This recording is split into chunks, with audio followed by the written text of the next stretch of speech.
Hello and welcome to Locator Gaming. Today I'm going to continue on playing Cloudspire. So I'm going to be starting the solo campaign. I played the solo introductory mission about a week ago or so, and I'm going to start the actual campaign now. So I'm still extremely new to the game, only got that one solo game under my belt. So if you see anything that I screw up on, or if you've got any strategy tips or anything, do please leave comments down below. And I usually don't ask, but if you haven't already subscribed to the channel, please do hit the subscribe button and the like button if you liked the video, so I know this is content to continue working on. So this solo campaign, it starts out with the player playing the Brawnen, and the first opponent we're going to have is the Air faction. Just want to read this story real quick. I have not read this before, so Brawnen Chapter 1. When Cram the Mighty entered the cellar, he was not surprised to see the Brawnen Premier Osh, nor Cram's own Lieutenant Claff. What left the general momentarily speechless was the other figure in the room, the one his countrymen had all been focused on at the time of his arrival, a mildly bludgeoned, fully mature heir, currently hog-tied to a support beam near the room's back wall. Its rumpled gray feathers marked it, if Cram wasn't mistaken, as a pigeon blood heir. Pigeon bloods and other heirs of similar persuasion were known for their maneuverability and endurance during flight, making them excellent scouts. Cram knew all of this at a glance, but it took a moment longer to reform this information into the circumstance he knew must have occurred. A contingent of Claff's people must have downed an air scout flying in the skies over Thrad. Such scouting by either race on the land of the other was banned by a treaty between Thrad and the air island of Will. But the military leadership of both nation-states suspected that the opposition was engaged in subterfuge regardless. Cram had authorized similar covert Brawnen forays into the other reaches of Will, but at present none of his army spies had been caught. This is exactly what we've needed to justify further action against the heirs, Osh murmured, placing one hand on Cram's shoulder. I want you in the field in 2 days. Spend tonight formulating your battle plan, and have it to me by midday. We will make sure that all of Thrad knows about this air incursion. The people will be behind you. I want you to strike quickly, up to the gates of Testament if you can. I don't care how you do it, but Cram, make sure you bring our architects with you. I want an influx of source as soon as possible.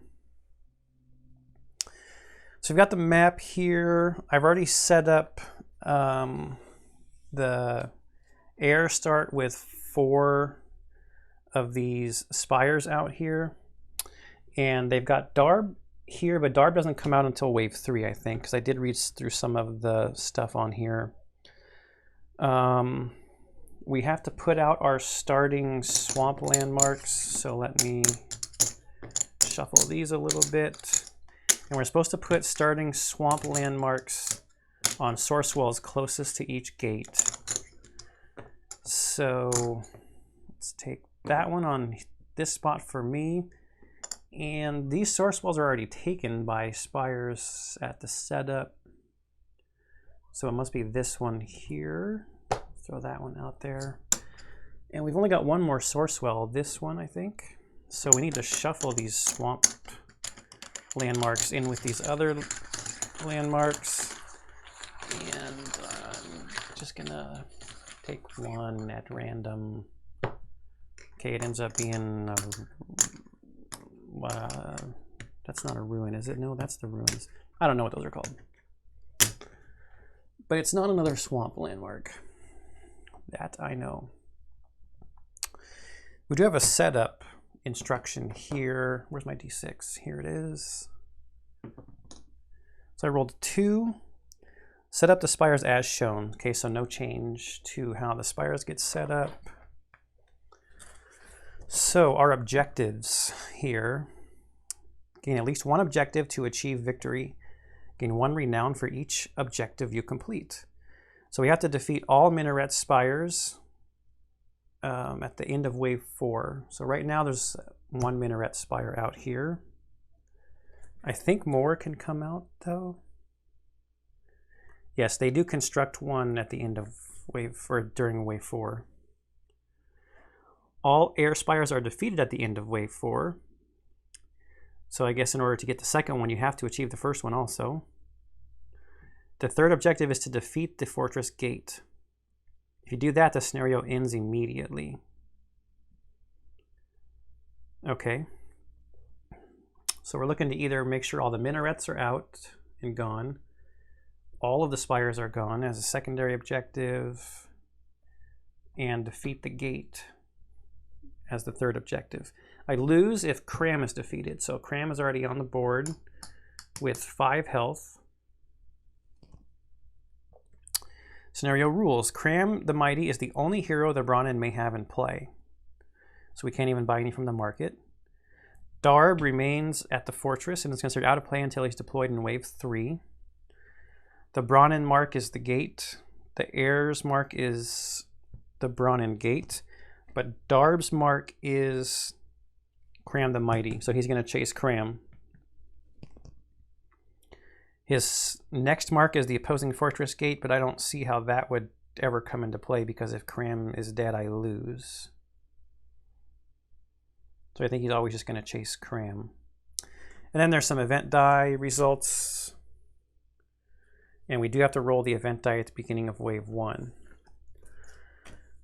Is there any other setup? Yeah, so we got to pick 3 market things, even though we're not going to start with any source. We just got to get 3 out here so that they can be cycled through, and then we get a, what are those things called? Landscape or something?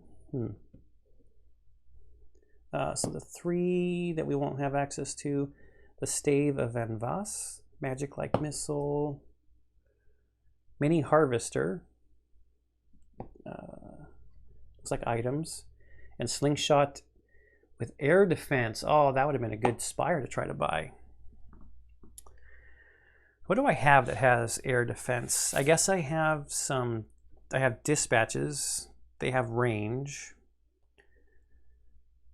and air defense. Source Siege has air defense. That's a kind of unit. And I also have Lance Launchers, which is a type of spire that have to be upgraded to. So I need the Brawnen Steel upgrade in order to get Lance Launchers. So I probably should work towards that. Anything else for setup? I guess we should shuffle the relic cards just in case we get a relic as a reward. And those are only the solo relic cards. And I don't think there's any promos in there. I do have the promo landmark chips. I saw, you might have seen those in the initial playthrough that I did. Is that everything for setup? I'm pretty sure it is. The gates are at 10, 0, 10, and 0. I've got that die. Let me just check the setup real quick. I've got the islands, we got the landmark chips, we created the market. I think that's it. I think we're good. So now we got to get into wave stuff. So wave 1, roll the event die. 6, add an ungrouped Joust promoted to the bottom of the air deployment stack this wave. So we need a Joust promoted. So a promoted Joust has Eager, Fury Kick, and Quick Strike. Let us learn about these things. Eager, when this unit attacks a minion, displace the minion prior to dealing damage. So he's going to make his way through your line, I guess. Eager to attack the fortress gate, maybe. Fury Kick. When this unit attacks, it deals damage to all opposing units adjacent to it. Only the target unit retaliates. So Eager says, when this unit attacks a minion, displace the minion prior to dealing damage. When this unit attacks, it deals damage to all opposing units. So what order do these happen in?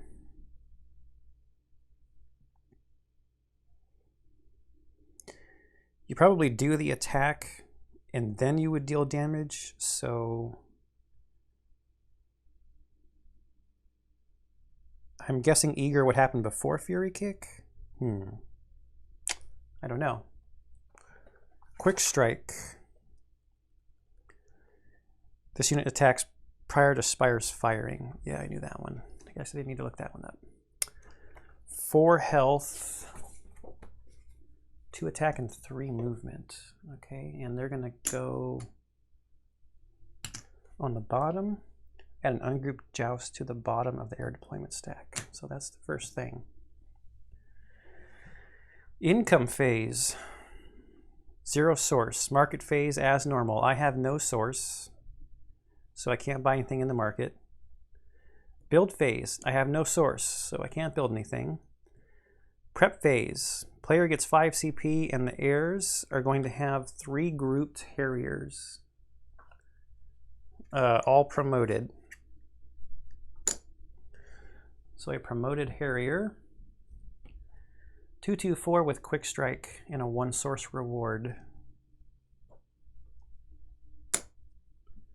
So we'll put 2 health under them, and they are grouped. Let's see what other abilities we've got out here. Cram the Mighty has armored, which means he reduces his damage by 1. Is that right? When this unit is attacked, reduce damage by 1. Yes. High Rise has nothing. Minaret has air defense. The Regal Lookout, 1 Elfin and 3 Roost. So with the Elfin, that means at the beginning of the Onslaught phase. Is that what it's called? Yeah, at the beginning of the Onslaught phase, you place that many Elfin Kazi with their Glide Bomb side face up. And then the Roost one is, that's how many spaces the Elfin Kazi moves off of it. And the Elfin Kazi is going to target my hero. So it's a 3 Roost, so 1, 2, 3. It's like a pretty wide berth. So we kind of want to try to keep our hero, well, it's actually, the hero doesn't want to get any closer than 4 because it'll go 3 and then drop its bomb and hit everything around it. So Cram's got to stay back. Maybe Cram will go landmark hunting or something. Okay, 5 CP for me. I cannot deploy Osh and Drang. Architect costs 4, that's probably too much. Looks like we're set up perfect for a Battleborn and a Dispatch. Battleborns are 2 and Dispatches are 3. Cost, so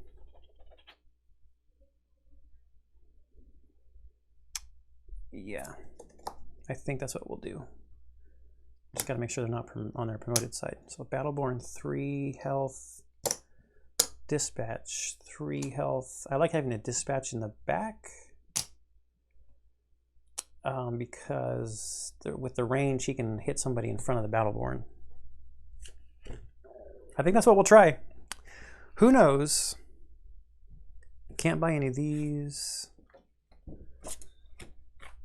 yet, but we want to get some CP saved up to buy the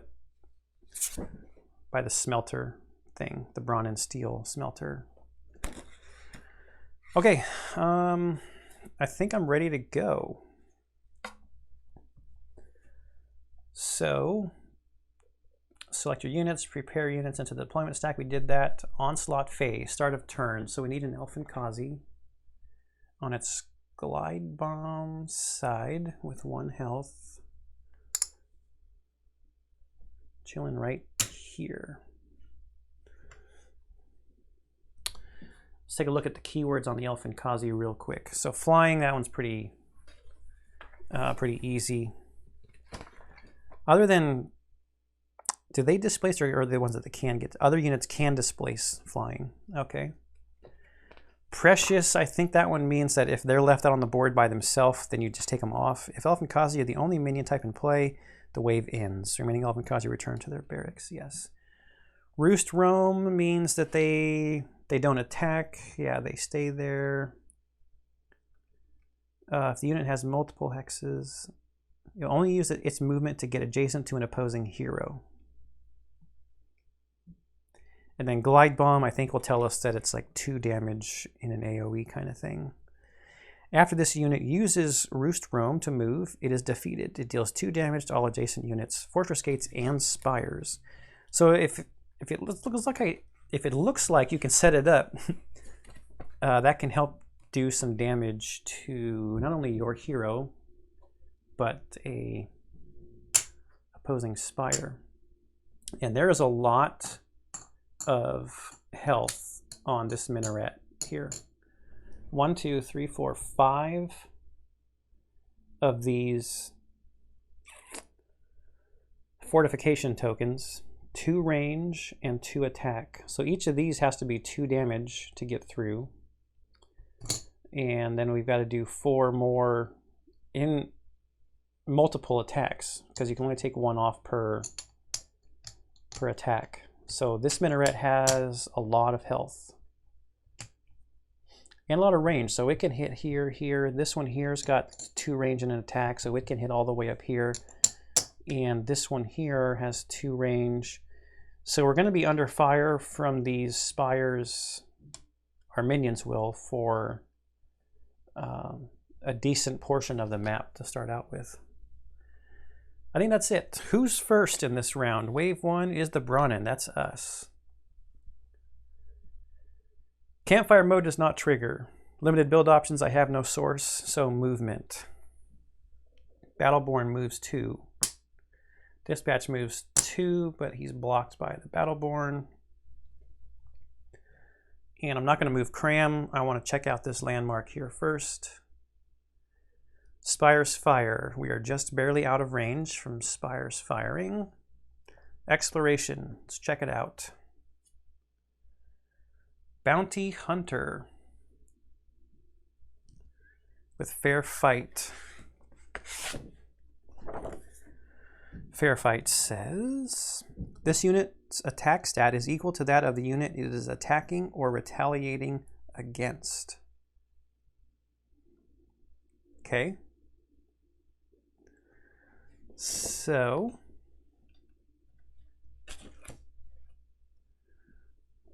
I think I'm going to have that flipped up. 4 health.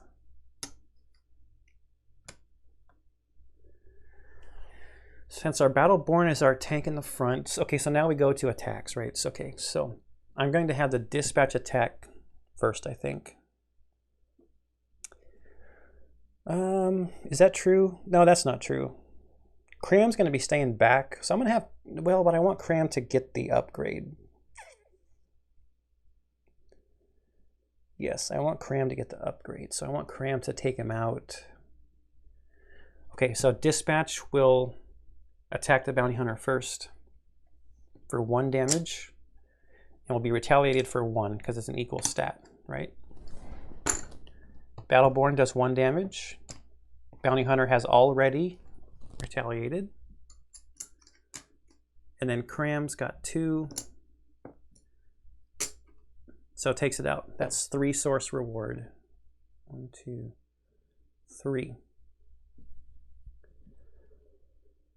All right. Now we've got 3, 4, 5. We've got 5 source in rewards possible in this stack here, and we need 6 to get the siege or the spire upgrade. So we'll probably be saving up our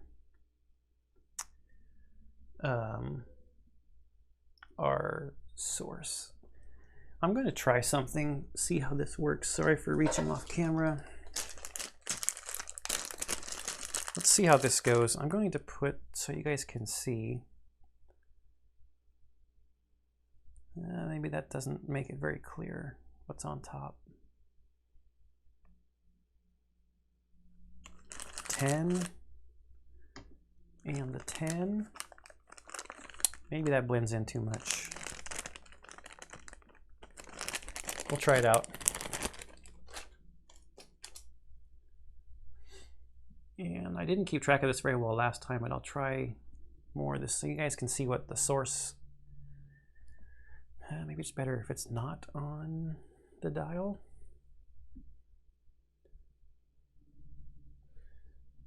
Let me know if that helps in the comments down below. Okay, my turn is done. We go over here. Onslaught phase. Start of the turn, no. Movement. These guys have 4 movement. 1, 2, 3, 4. And the Joust has 3. 1, 2, 3. No special hexes that they can walk over here, so we're just going to go along the path. Looks like. I don't have any spires to fire at them. They don't explore. No one for them to attack. I think that's it.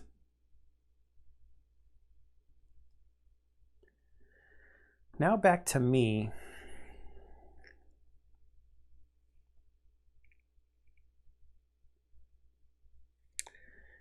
I will make progress, but I think I'm going to go 1, 2 like this to stay next to this, and 1, 2. And Cram can go on mountains, which means that he can also walk on forests. Should I go here? I'm out of the range. I am not out of the range of this spire right there, so that is not a good move.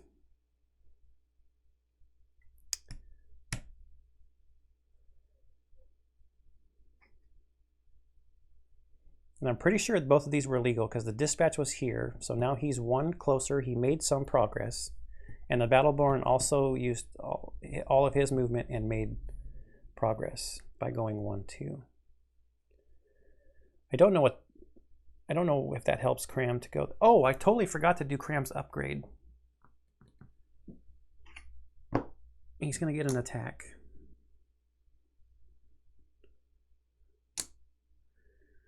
He can take 2 upgrades. Yeah. I got the Sorcery Word, but I forgot to get his upgrade for defeating that landmark.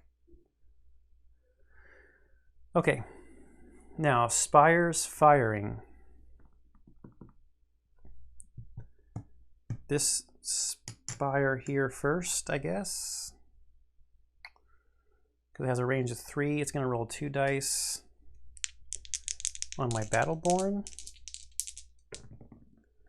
A blank and a 2.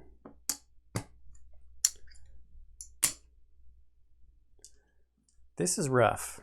High Rise gets 1 die. 1, 2, 3. 1. Battleborn taken out.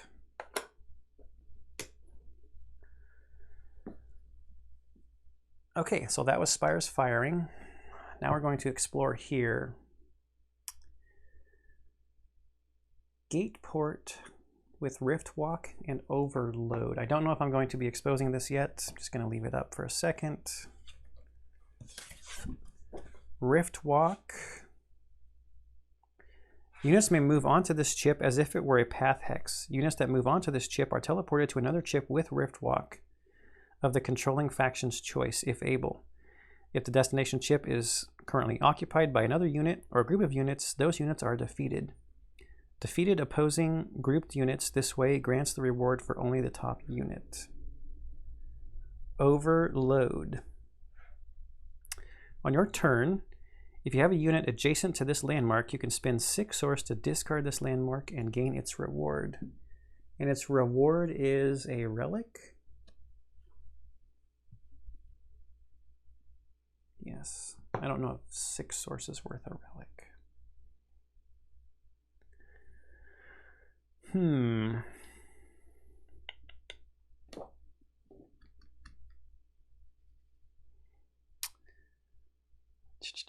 I think I will leave it up though, because I might use that as a path for Cram to come check this one.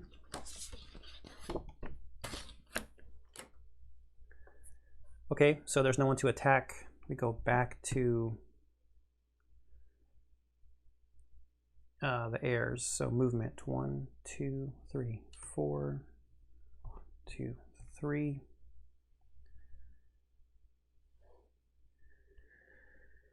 This is kind of hairy. Dispatch platform costs 4.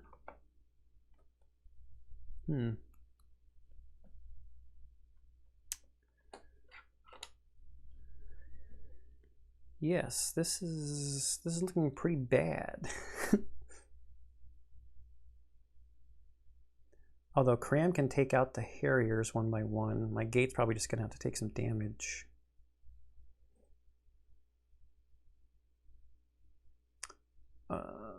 They quick strike. Okay, let's see how it goes. No attacking for them because they're not at range. Now it's back to my turn.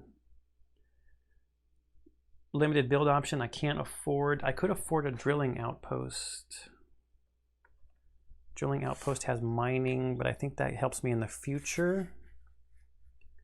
Spire may only be constructed during the build phase. Oh, I can't even build it right now.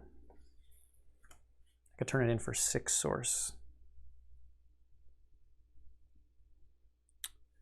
Okay, so we move. Dispatch 1, 2. Cram.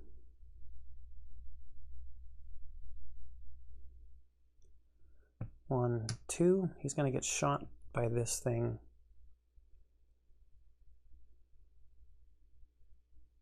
But I want to check this, I think. Okay, so that's movement. Spire's fire. This guy here.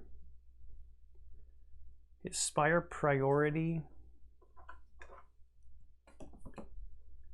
Current player's hero, it can defeat. Current player's minion, it can defeat. Oh no, actually he's going to shoot here because with 2 dice, it's possible that it could defeat this dispatch.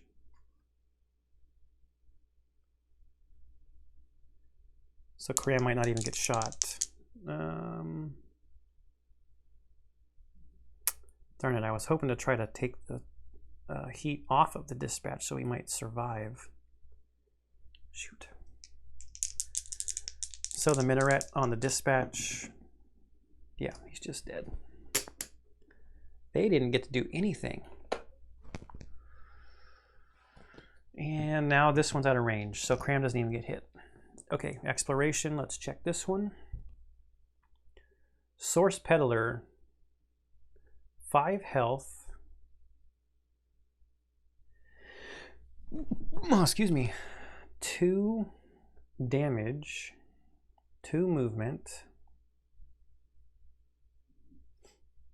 6 source reward.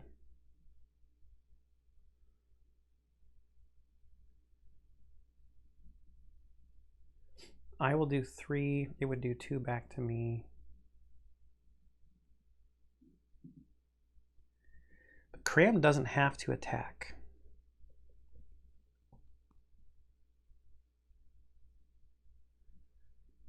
Actually, I don't think I'm going to reveal it right now.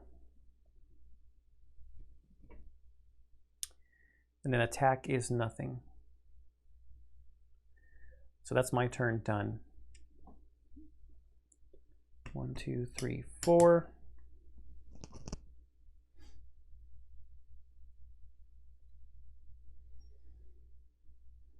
Mm-hmm.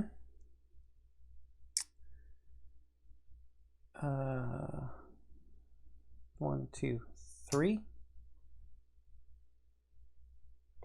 1, 2, 3. Just make sure I'm still out of the range of the Elfin Kazi. Yes. I don't have any spires to fire at them. They don't explore. It's back to my turn.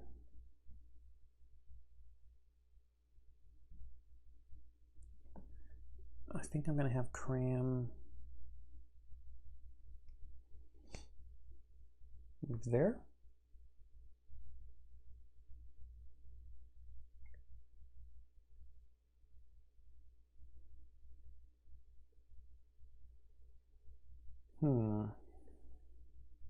1, 2, 1, 2,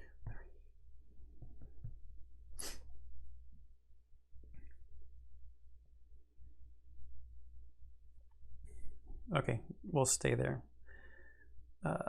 Spire's fire. This guy will fire on me, but I am armored, so I rolled a 1, so nothing happens. We reduce damage by 1.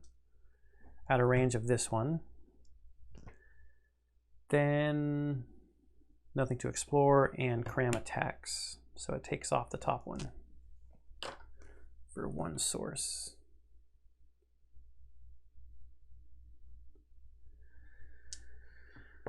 And now we go to their turn. 1, 2, 3. 1, 2, 3.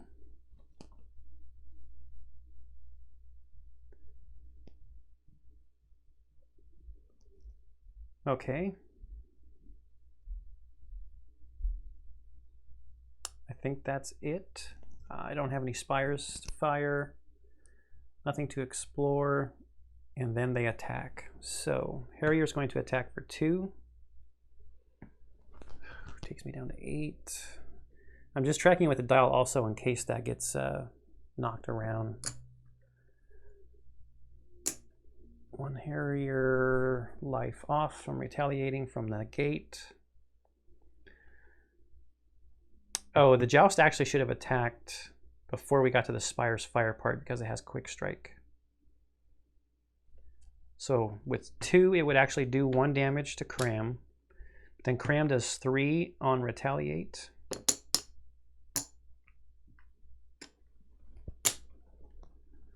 Leaving the Joust with 1.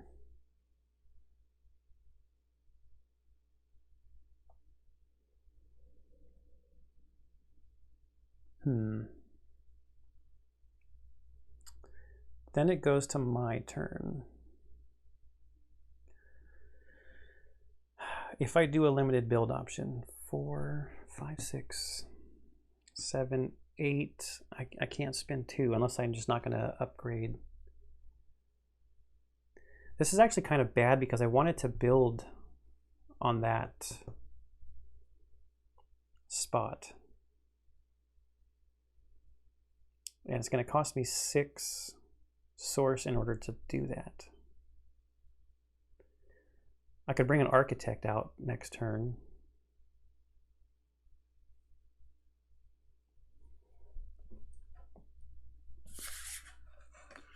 Dispatch platform has splash.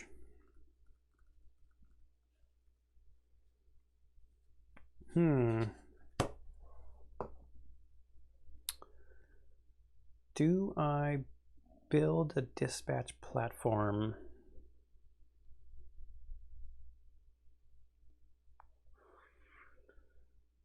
I don't think so. I don't think so.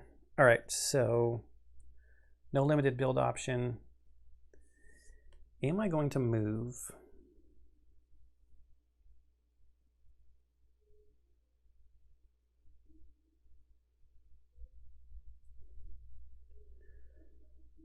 I think I will. I'll move back here.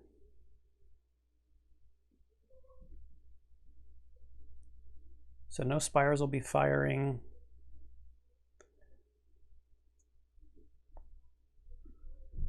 Or do I take out the Joust? No, I'm not gonna move. I'm gonna take the Joust out. Just get in. Oh, we should have swapped actually from his eager. But he can't go on mountains. How does that work?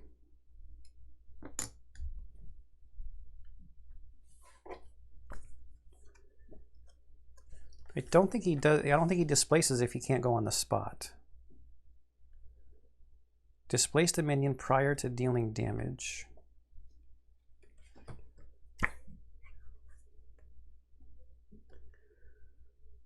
Displace. When you just displaced by another. Ignoring terrain restrictions.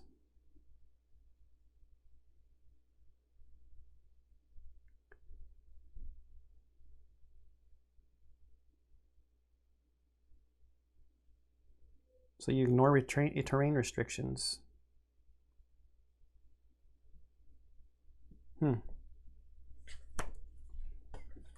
Yeah, so we actually would have swapped spots.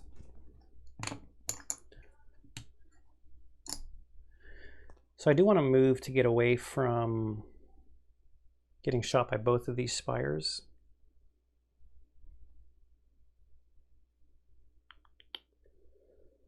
So I think I'll go here. I'm pretty sure they're still going to go after the fortress gate because they cannot defeat Cram.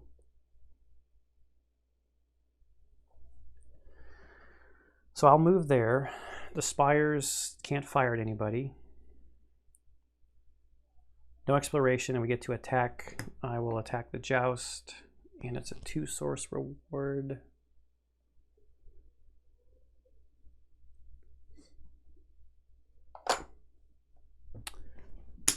Okay, so that was maybe kind of a bad event to get at the very beginning. Got a little bit more source, but we had to concentrate on another person. Okay, their turn. Nowhere for them to move. I don't have any spires that can fire. And they will attack my gate for 2, so down to 6, and then retaliate kills 1. So we're at 7.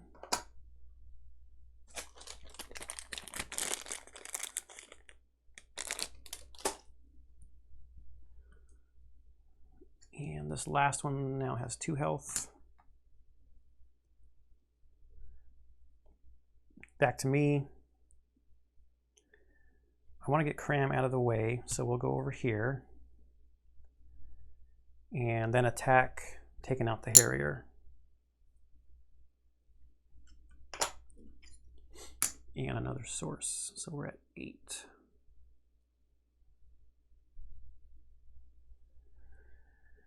And the Elfin would come off because he's precious. I'm just going to leave it there so I don't forget for next round. And I think that's the end of the wave. Does that seem right? I think so. I think so. Okay, so event phase for wave 2. Roll the event die. It's a 3. Add a fortification to the bottom of 2 air spires of your choice.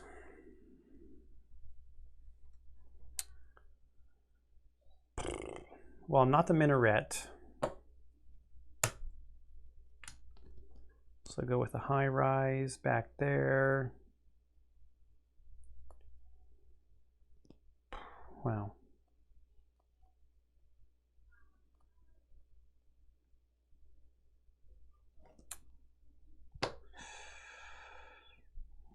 This high rise? I don't know. I'd like to get rid of that one that's got the Elfin on it.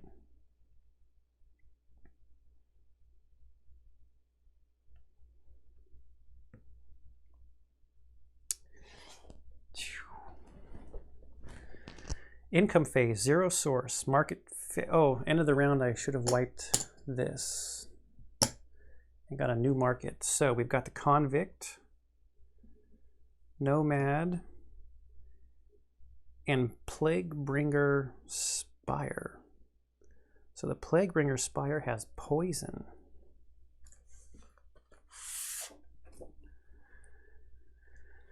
At a cost of 2 source. Poison. When this spire or unit makes a successful attack or retaliation that would remove health from a unit, the attack instead removes half of the unit's existing health rounded down. Oh, that's amazing.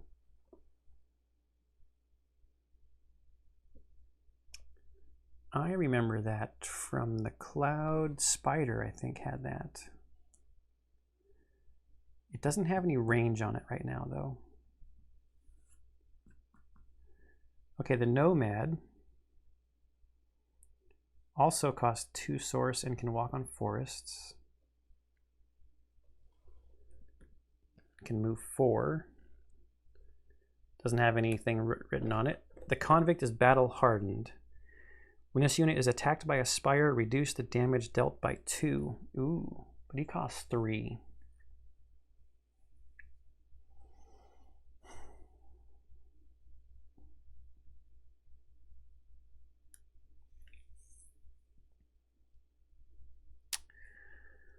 we're going to get 7 CP plus a promoted architect. Oh.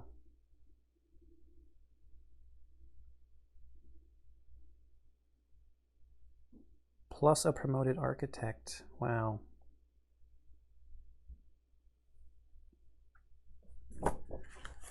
And the architect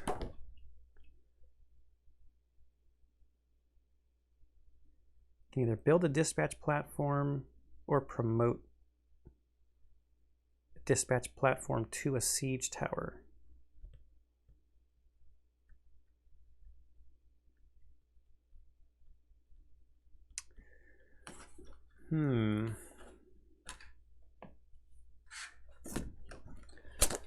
Okay, so here in this market phase, do I want this plague bringer?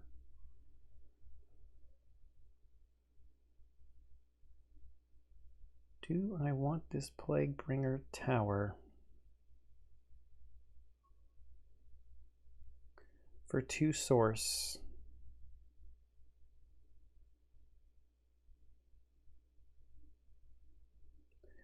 Man, if I could upgrade that thing. Or would I like this nomad as an extra attacking thing?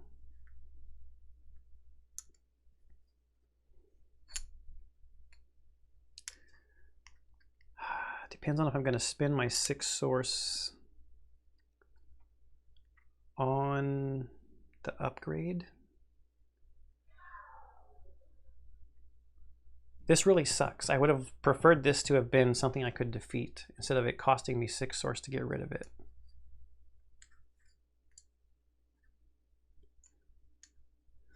This battle-hardened guy might be nice because he would avoid 2 damage from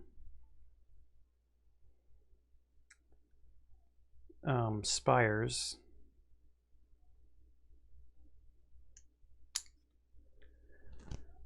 Oh man.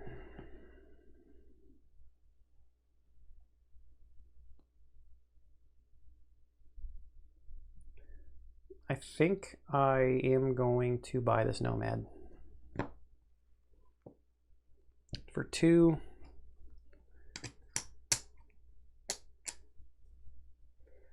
She's only got 1 attack. This thing is protected. She can't do any damage to that or that. No, that doesn't make any sense. I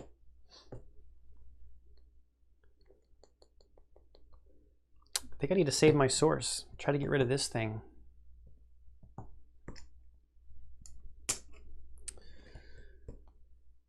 Build phase. Add a attack to the bottom of an air spire of your choice.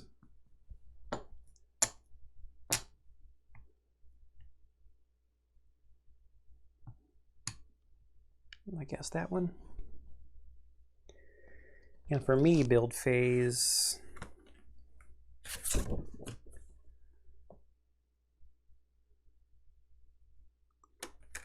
Siege tower is the one with the raise. Yeah. Okay, so we're going to buy level 1 in the smelter so we can have upgraded spires for 6 source. All right.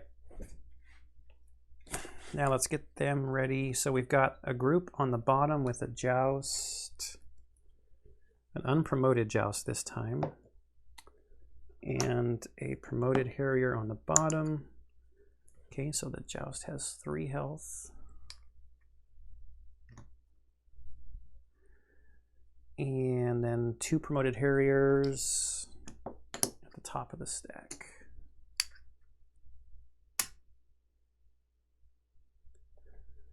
Okay, and now I've got 7 CP plus an promoted architect. So we'll take our promoted architect with 4 health.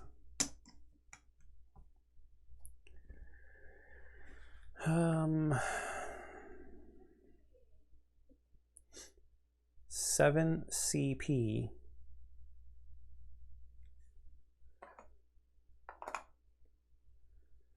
I could get 2 Battleborns and a dispatch.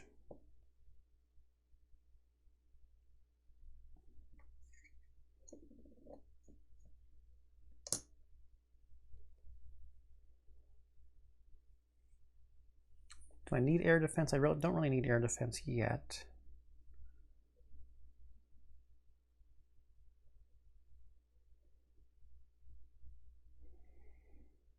Two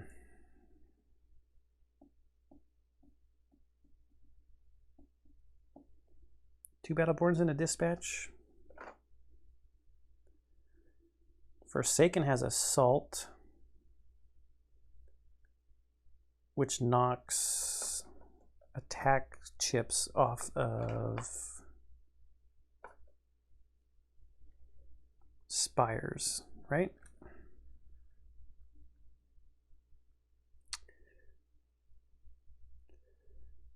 No, it just says when this unit attacks a spire, remove the bottom upgrade before dealing damage. Yeah, wow. How fast does he move? 2, 2, 2.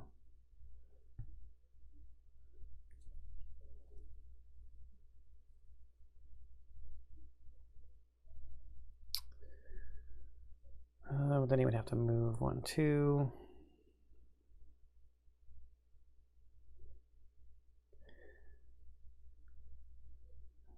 I kind of wonder, is that the way to go? Harriers are going to move 4. They'll be in the thick of it quick. 7 health, 4 attack.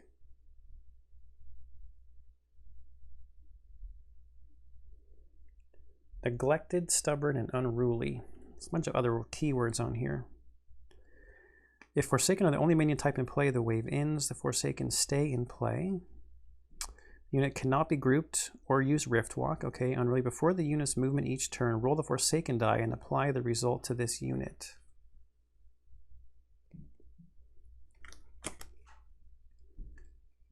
What is the Forsaken die? Before each Forsaken minion moves, you must roll this die.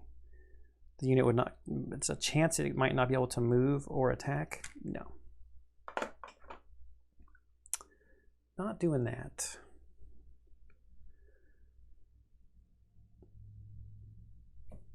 I think we'll go with this. Battleborn, and Dispatch. Maybe I'll group the Battleborns. I have no idea what's the best thing to do here. So we'll just experiment. We'll group the Battleborns and the Architect down there.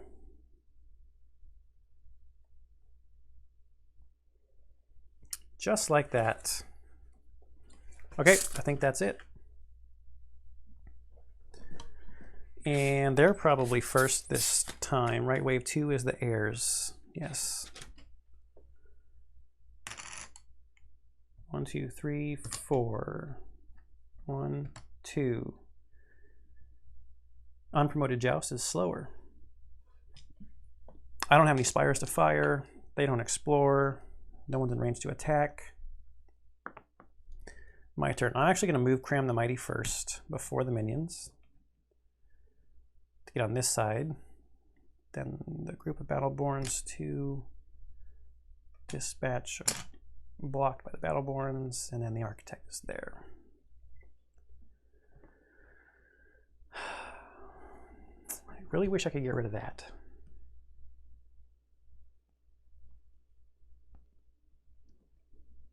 No spires, 2, 3.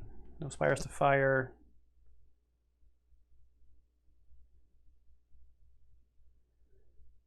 Oh man, unpromoted Battleborns is dumb. Having them in the front. They can't even do damage to either of these things. And they're just going to get eaten alive by these Harriers. Is there something else I should take?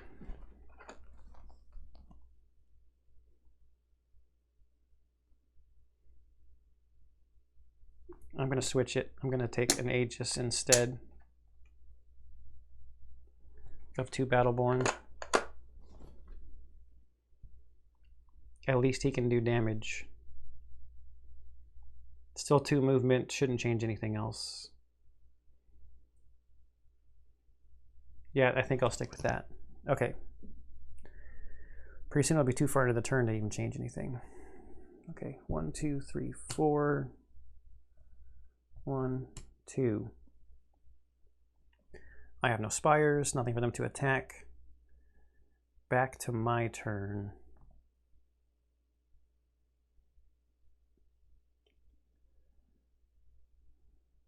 Cram's going to take some shots, but I'm going to do it. So 1, 2.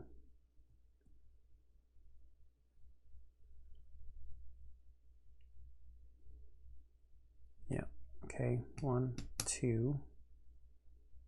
1, 2. 1, 2. Now the architect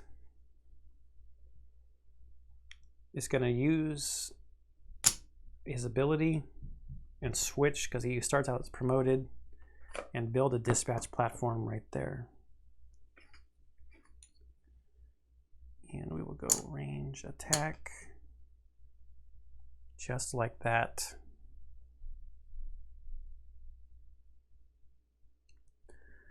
Okay, Spires fire.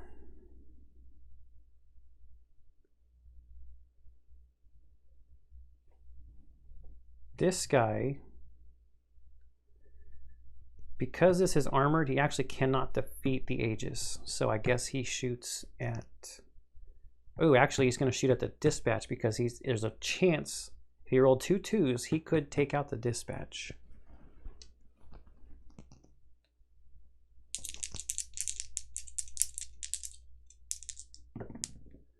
And he rolled... He didn't even need to roll 2 2s. He rolled a 2 and a 1, which actually also takes out the dispatch. That is a bummer. This is not going great. That dispatch actually had a shot at these Harriers too. Okay, this high rise will attack here. Nothing. Okay.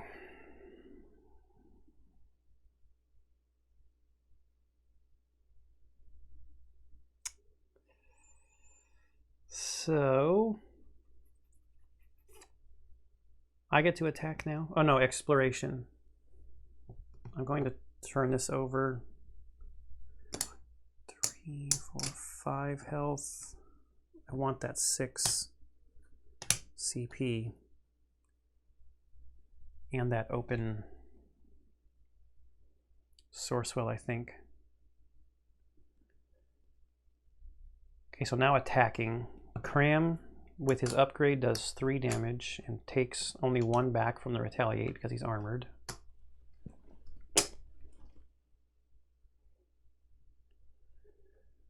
And I think that's it.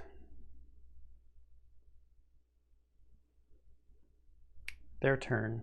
1, 2, 3. Dang, the Aegis doesn't even get a chance to attack the high rise.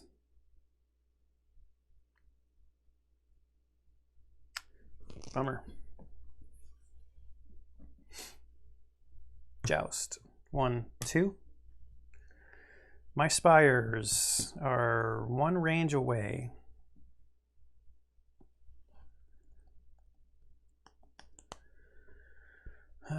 They don't explore, attack. So the Harrier... Oh, I should have done this before the Spire's firing again. Quick strike on the Aegis, but he's armored, so it's only 1 damage, and he does 2 back, which takes 1 out.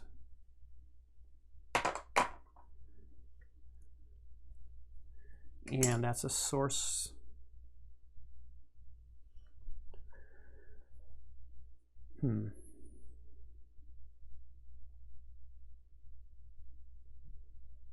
Okay. That all the attacking? Ooh, 1, 2, 3. Yeah, we're still good away from the Elfinkazi. Okay. My turn. Movement. Cram is not moving. The architect has to take a step forward.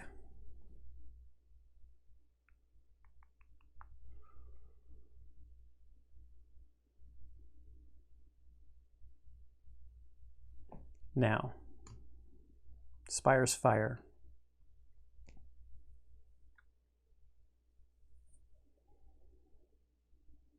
The high rise could not defeat either of these two.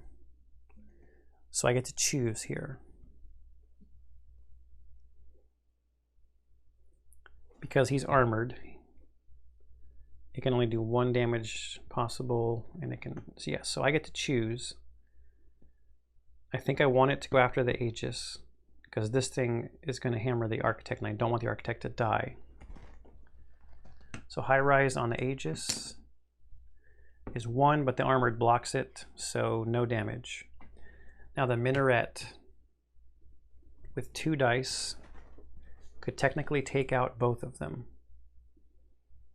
It's got a better chance of taking the Aegis out, I think.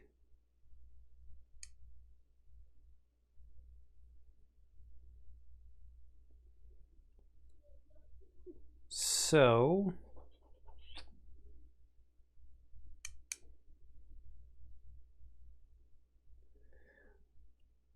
actually, wait a minute. I could have done a lateral movement, right? Like that. And then that would have put the builder here. Which means the high rise still had the options. And now the Minaret can only attack the Architect. I believe this lateral movement is possible because I'm still 1 away.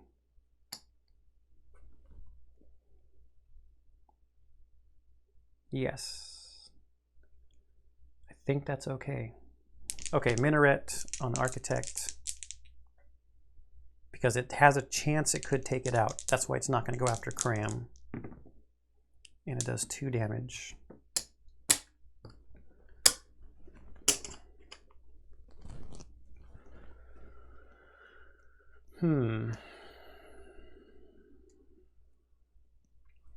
So now we get to attacking. Cram the Mighty will take out the Source Peddler for 6 source reward. I should have done a limited build option. That was a mistake. I'll do it next turn. Because this dispatch platform could have attacked here.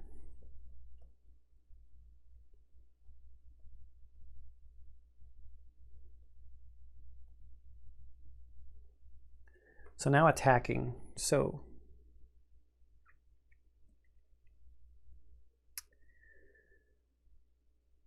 the Architect, I think, is just doomed anyway. There's no way we're going to have this source well open before he could build something there.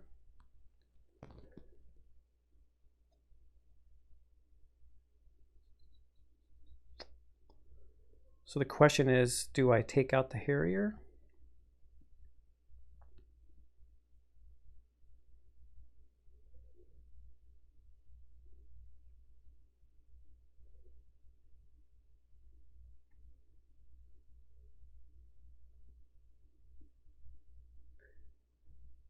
I think what I'll do, the Aegis will attack here and take off this fortification because he has to attack.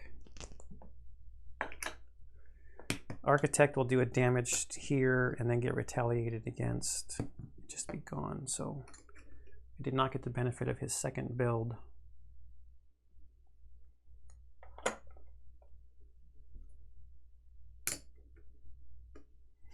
Okay, that's me. 1, 2, 3.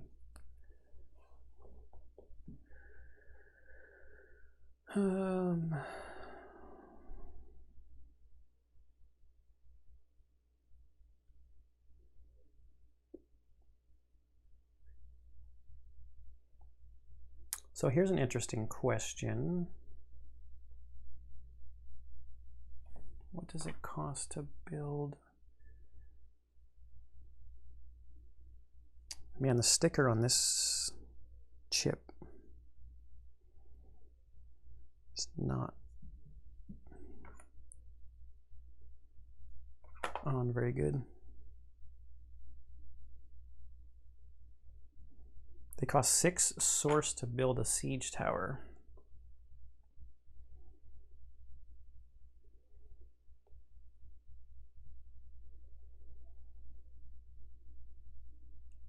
Four source to build a dispatch platform. So overload, when does overload happen? On your turn, if you have a unit adjacent to this landmark, you can spend 6 source to discard it. All right. Okay, so let's go to their turn. Movement 1, 2, 3, 4. Man, another Harrier at the gate. 1, 2. Quick strike happens first.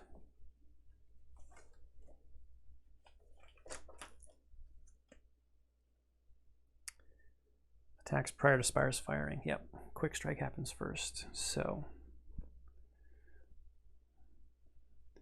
our gate is looking pretty anemic. And then 1. Probably should have kept. I don't think I had a choice, right? Oh, I could have had the Aegis take him out instead of damaging this thing. That's what I could have done. Yeah, now he's probably just gonna get killed by these spires anyway. Okay, so no other attacking. Now it's my turn.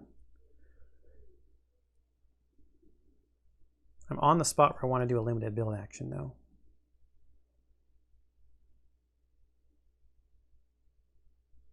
So that's not good.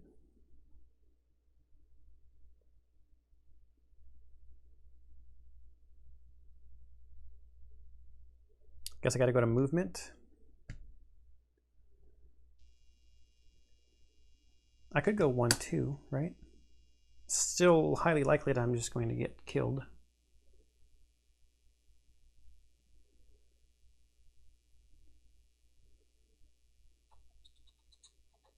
I made progress. Used all my movement. I have to get very lucky. I have to roll 2 blanks out of 3. Doesn't seem very likely.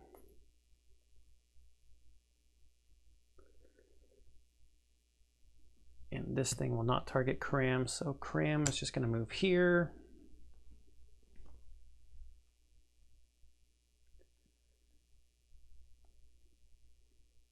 Is that what I want, or do I want help from the Elfin Kazi?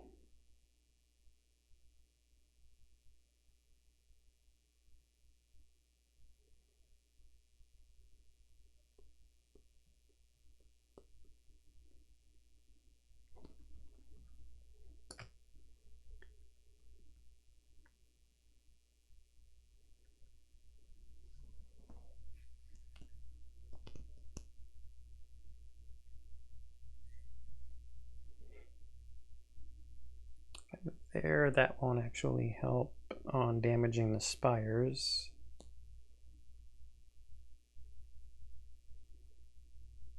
The Elfin Kazi take those things out, then I don't get the source reward.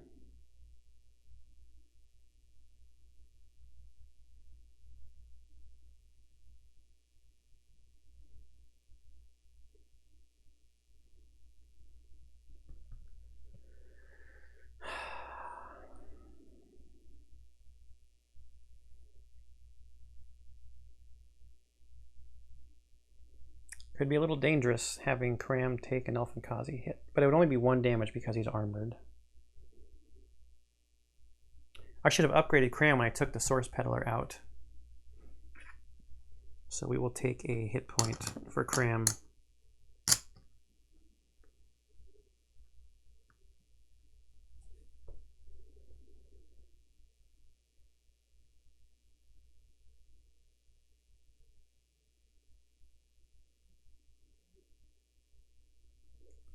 Yes, I think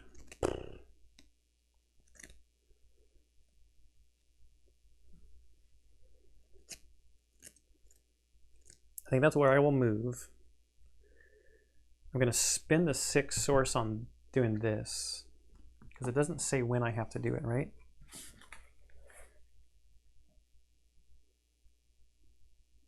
It doesn't say when you have to do it, it just says on your turn. So let's spin 6 source to overload that. We get a relic, and we get Beginner's Guide to Finding Your Cadence. During the prep phase, you may ignore the movement stat of your minions when choosing your grouping order. Really? That's weak sauce, but I think I can turn this in for 4 source, right?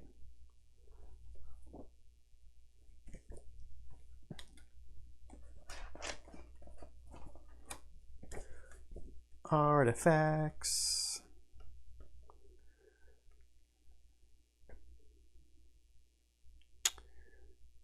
Really? There's no artifacts in the rule reference?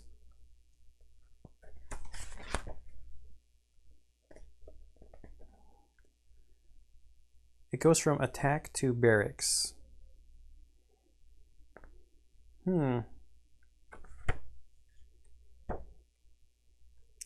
That seems odd. Oh, it's not, maybe because they're not called artifacts, it's because they're called relics.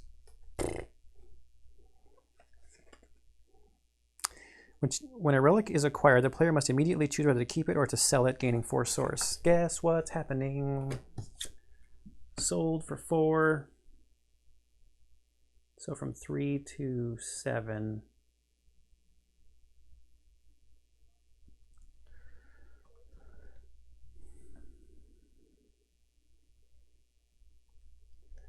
All right, so we've got 7 source now. We already did the movement, so we're past the limited build option, which is fine, I guess.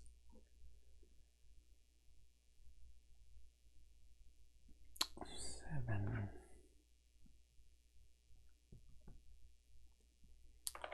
We're definitely building a siege tower next turn. As a limited build option. That is happening. So, no exploration. Oh, Spire's Fire. Spire's Fire. They definitely cannot take out Cram the Mighty, and they can both potentially take out the Aegis. So we'll just start with the Minaret. We need some blanks.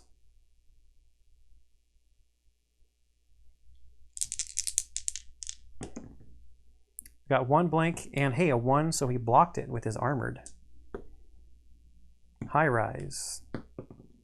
Blank. He would have had to have gotten really good rolls to take him out, but it was possible. Hey, things are looking up a little bit. Now it's my turn to attack. Cram the Mighty is going to take out the Joust. He's got an attack upgrade, so that's 3. So we get a 2 source reward, so we're sitting at 9 now. And that brings out a Harrier.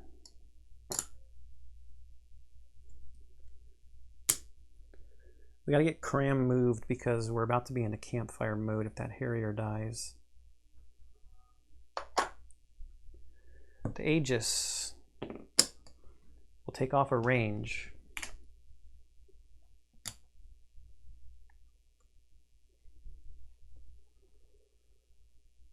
Okay, I think that's the end of my turn.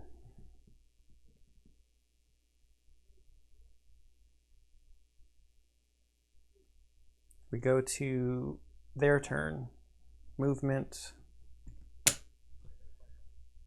1, 2. Elfinkazi. 1, 2, 3. Kaboom. 2 off of there. With armored, that comes off of there. And you sit over there.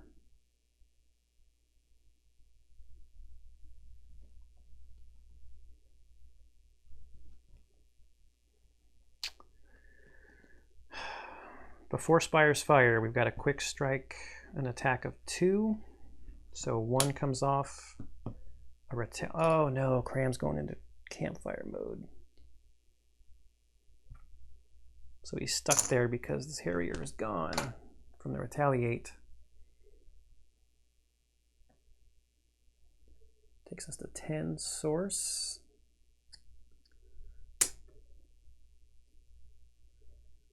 Okay, let's get some stuff done here.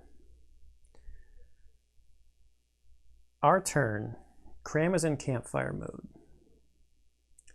Limited build options. We're going to spend 6 source, so that takes us down to 4. On a siege tower, it gets 2 and 1. Right there.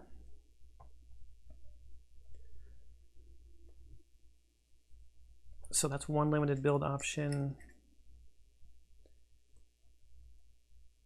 And you know what I'm going to do?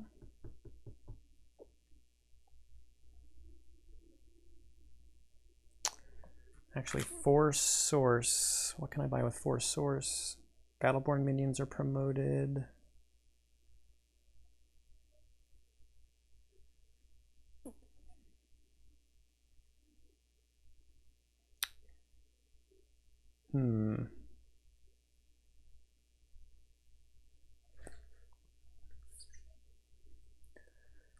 Do I care about... I don't think I care about promoting my Battleborns right now. I'm going to add another attack stat to this siege tower at a cost of 4 source.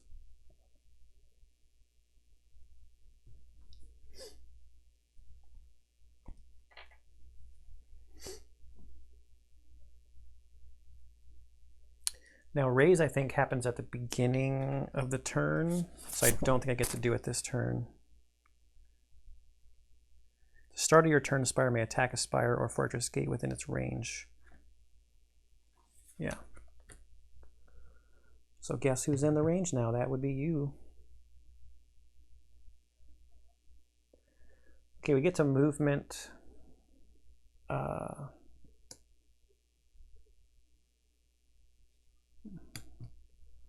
2. Cram can't move. Spires fire. High rise is still within range. Let's do the minaret first so it doesn't attack Cram. So we'll just go after the Aegis. And that's enough.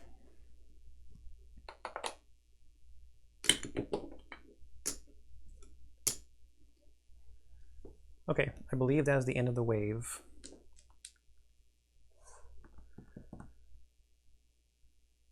So we clear the market. And our new market, that's what I should have kept source for. Anarchist. The Cloudspire is a promo in the Blade Wall. Blade Wall is expensive, but it starts with 3 attack. In 1 fortification. Cloudspire is a refinery. What does that do? End of each wave, gain 2 source. It only costs 1, so it immediately pays for itself. But I can't afford any of these things anyways, so. I never really even think about buying one of those.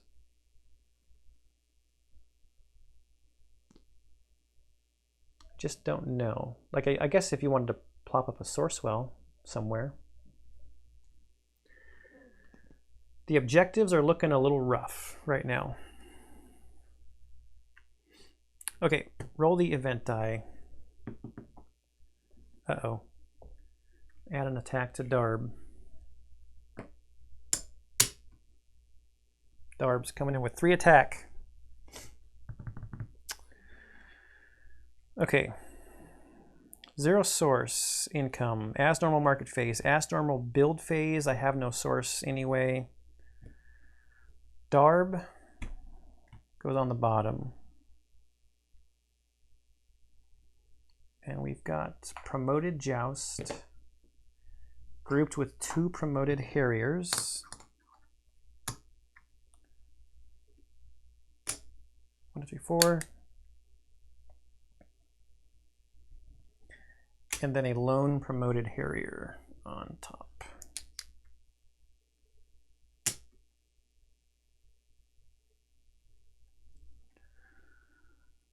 Okay, I've got 9 CP.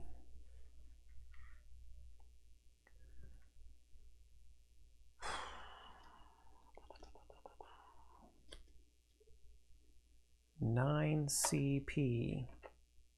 I kind of liked the Aegis. That's 4, maybe an Aegis, a Battleborn, and a Dispatch. Source Siege, 1 attack at 3 range. I mean, the Forsaken, but he costs 7.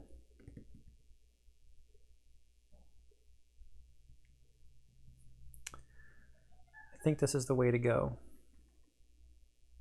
They're all 2 movement.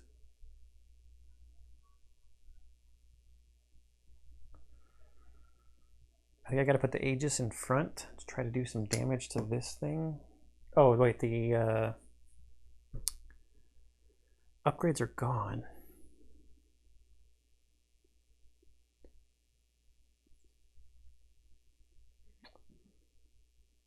Maybe I want the Dispatch in front.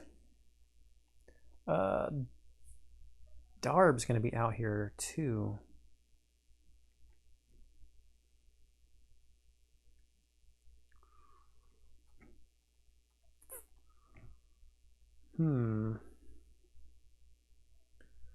Maybe I want to try to have the Dispatch around shooting Darb. Do I have anybody that can hit Darb?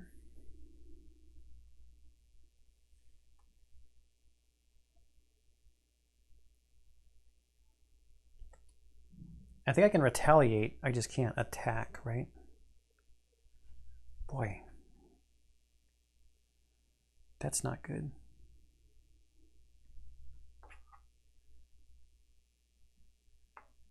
I'm gonna need a lance launcher at some point.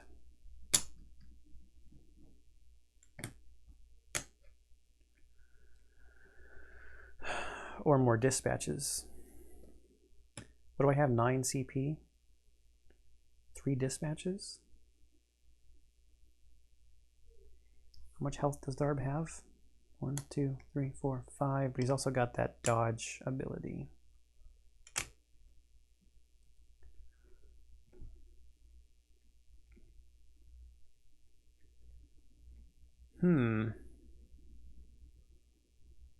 I don't know. Let's go with this. We're still learning the game. We are first. We don't need that there anymore. Brawnen are first. So, oh, let's bring the Elfin Kazi back out. It's a good thing we're first. That Elfin Kazi would come attack again. Aegis 2, Battleborn 2, stopped, and then Cram is...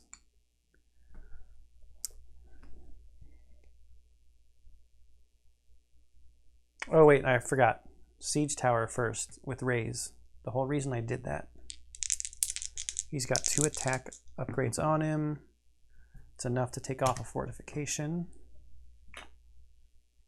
Okay.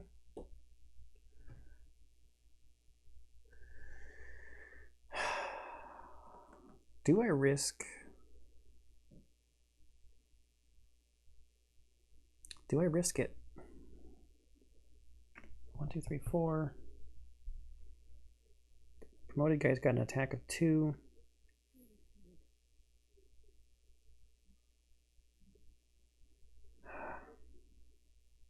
I gotta get Cram out of here and heal up a little bit.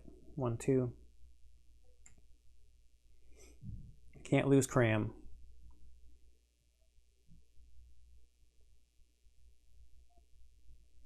Maybe I should go this way. 1, 2. Where's Darb going to go then? How much movement do you have, Darb? Only 2. It's going to take him a while.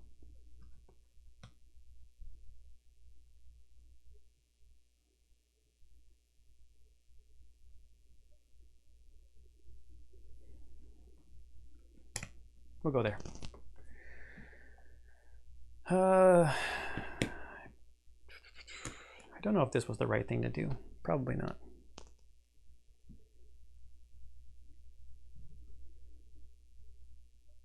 No spires to fire. I'd like to explore. My turn. Or into my turn. All right. 1, 2, 3, 4. Joust group. 3. And Darb. 1, 2, I guess. Yeah, towards Cram.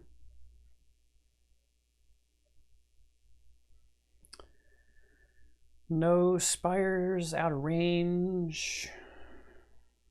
Out of range. Okay. Start of my turn. Siege tower with raise. 2.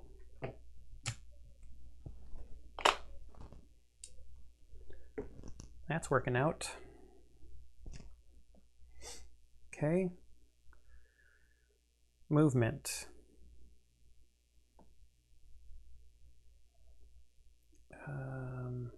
Well, oh yeah, 1, 2. Battleborn. Dispatch.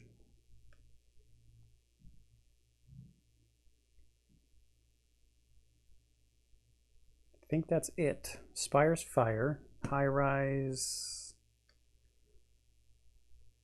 The minaret has to attack the Battleborn because it's possible for him to defeat it. Not likely, but possible. God, why do I say things?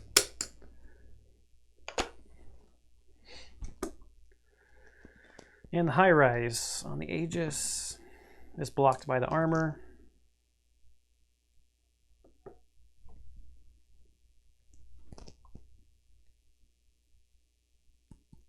That's the spires firing. No one for us to attack. Go back to their turn. 2, 3, 4. 1, 2, 3.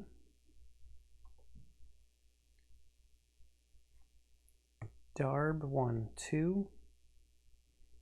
Continuing on his path towards Cram.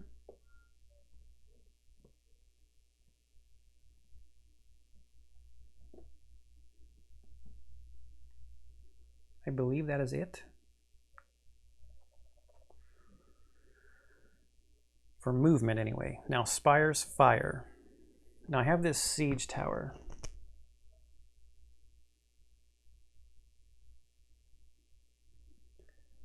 I think we do some damage here because our range is 3 with 2 dice. Not too worried about the Harrier. Or should I be? The Joust. The Joust would still be in range on his next turn. Now let's take out the Harrier. It's got quick strike. I'll try to take it out, I mean, with 2 attack dice.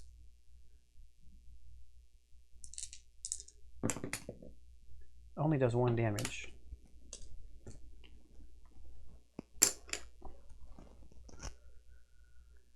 That Spire's firing.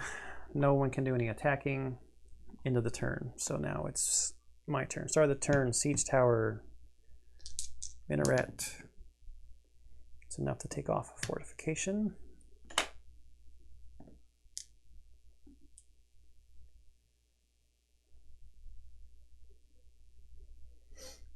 Okay.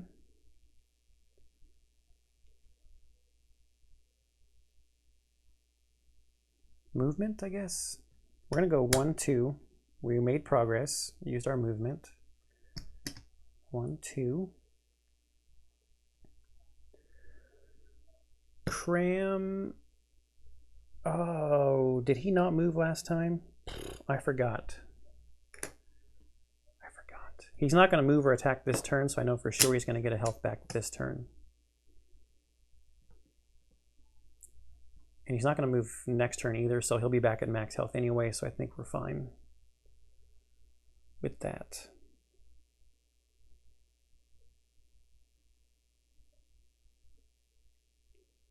Okay, I think we're good. So that's movement. Spire's fire. The minaret would shoot at the dispatch. It's a 1 and a 1.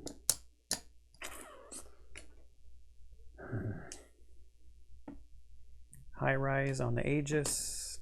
1 is blocked by armor.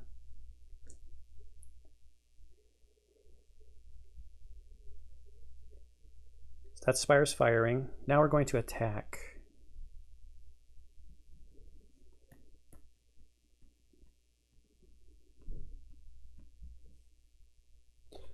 I want the dispatch to attack the high rise for 1 and the Aegis to attack the high rise, and now it's gone. That's a 3-source reward. I could have taken out the Harrier, but I like getting rid of this here. We cannot afford a lance launcher.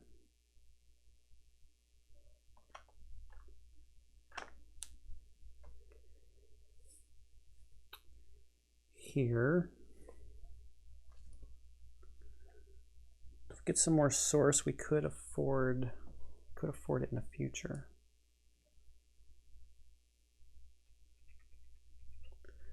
Okay. That's our attacks.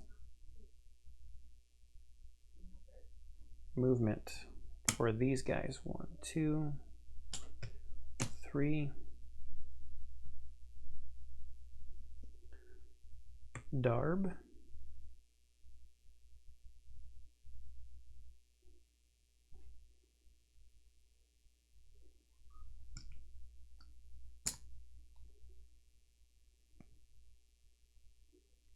I get to choose when this guy moves. I'm going to do something different.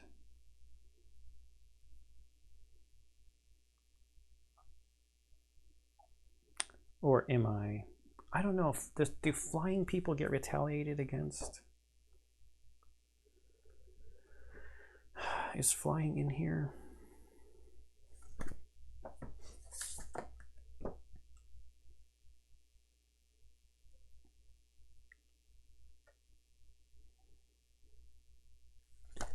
It only says attack. This unit can only be attacked by units or spires of air defense or flying.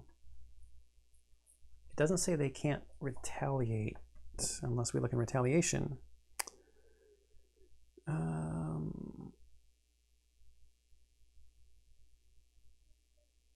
There's nothing about flying in the retaliation section. I would think if they're coming down to attack you, you can hit them back while they're down there. I don't know.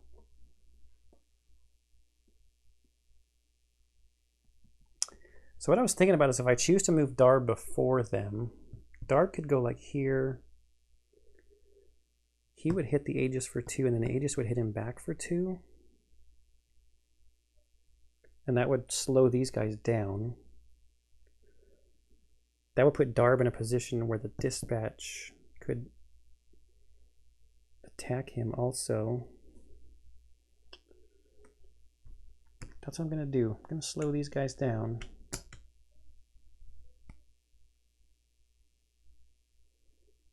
I think I can do that. I can choose to have the hero go before the minions. So no one who's in a position has quick strike. So this guy will fire. He cannot shoot at Darb. He could shoot at the Joust, or I could try to take the Harrier out.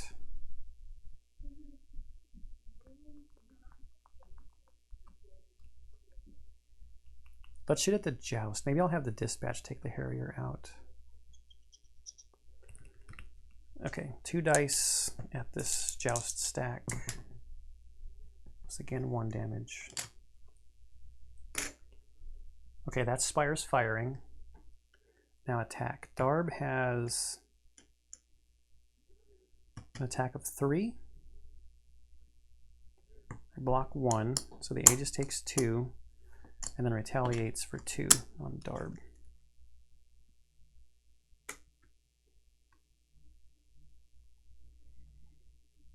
I think the Minaret's going to take the Aegis out.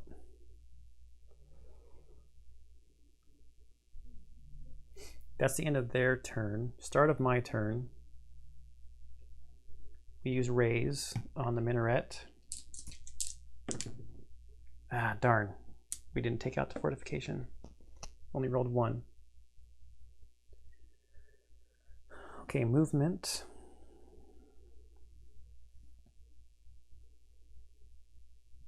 Dispatch is just going to move laterally.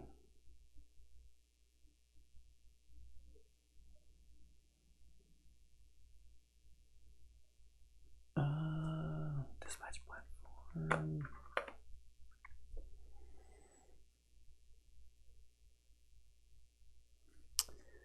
Am I though?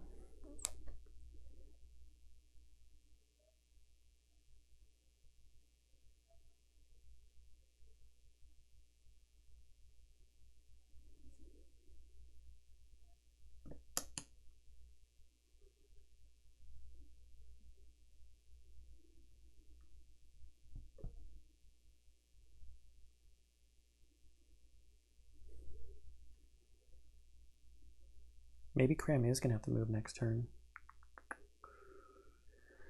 We'll go there. The Aegis cannot get closer.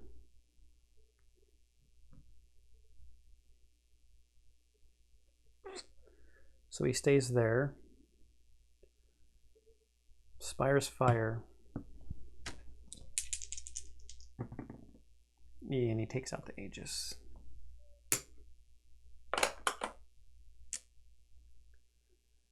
So now I attack. Dispatch will do a damage to Darb.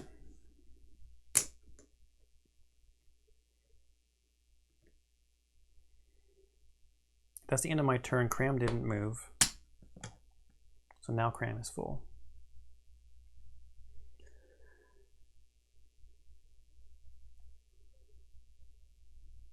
Okay, now it's their turn. Darb will go 2, make progress towards Cram. The Harrier, 1, 2, 3, 4.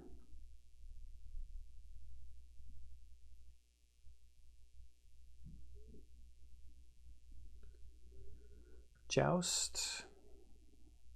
1, 2, 3 is going to take out the Dispatch.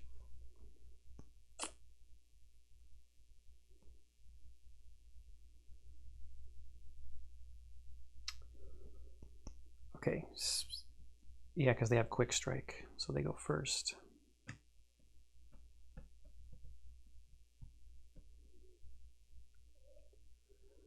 Harrier attacks Cram for 1.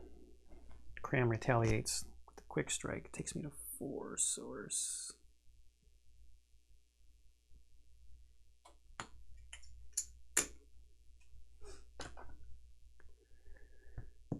Out of range.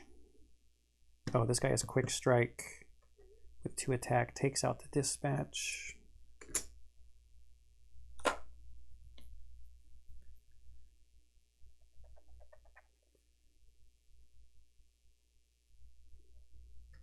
And I don't know, I don't think they swap because it got...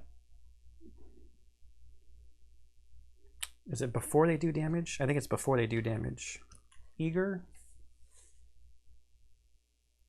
Prior to dealing damage. Now, Spire's fire. That actually helps me.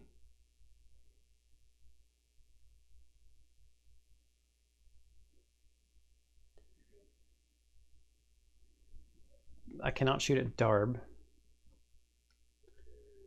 This Spire is going to shoot here, so he's got 2 dice. Does 2 damage. This Spire can shoot here.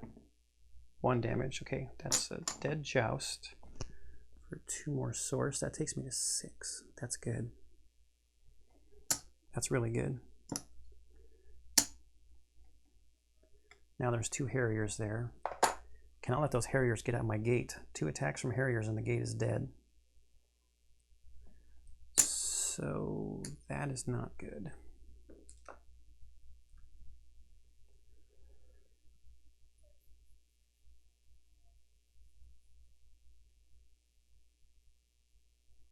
And now attacks.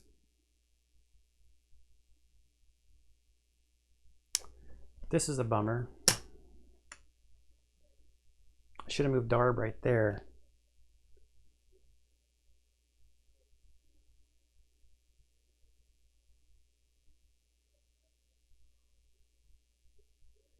I gotta rewind that, or I'm definitely gonna lose. So Darb should have moved here for his 2 instead.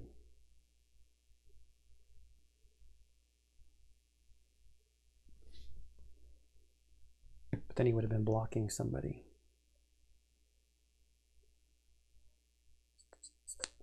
I can't actually rewind that. Oh well.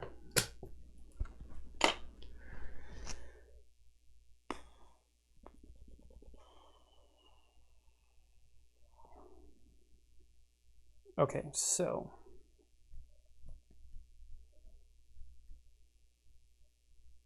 the siege tower does not retaliate. That's the end of the turn. Start of my turn. Siege tower still has the range, but I gotta get lucky and roll a 2, and I rolled a 1.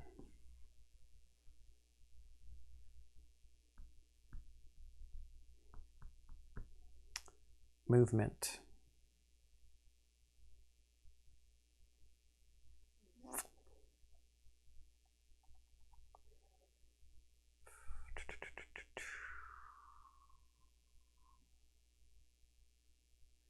I think Cram's going to stay there because I want Darb.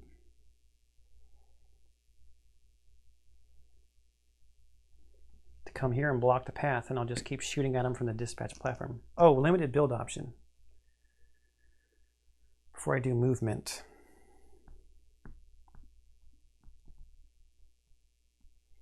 I think I'm going to spend all 6 on a siege tower.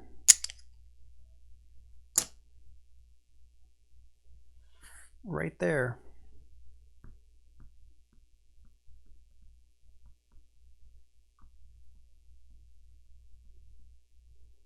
Yes, I think that is correct.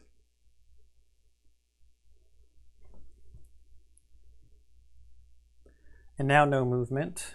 This is coming down to the wire. Okay. Their spires fire. Nothing's in range. And that's the end of my turn. Okay, so movement. Darb will move here.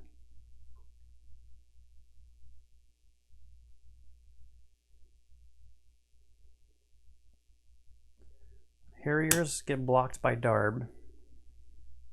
Oh, I should do my... Oh, no, it's not my turn. It's their turn. Nobody has quick strike. Okay, spires fire. Does splash hurt flying stuff? It doesn't say it wouldn't.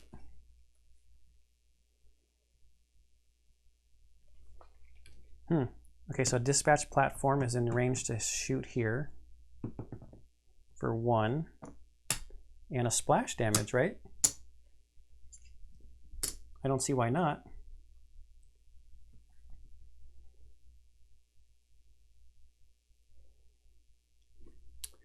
Now the siege tower can shoot here for 1, takes out a Harrier. We get a source, and now this last Harrier has 2 health. And now this siege tower on the Harrier 1.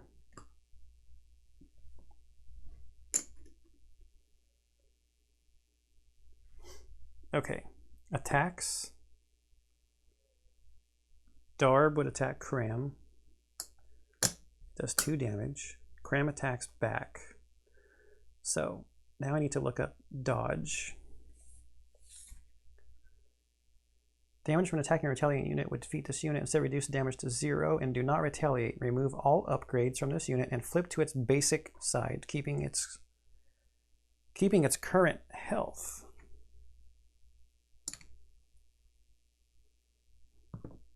Oh. So he's only got 1 health?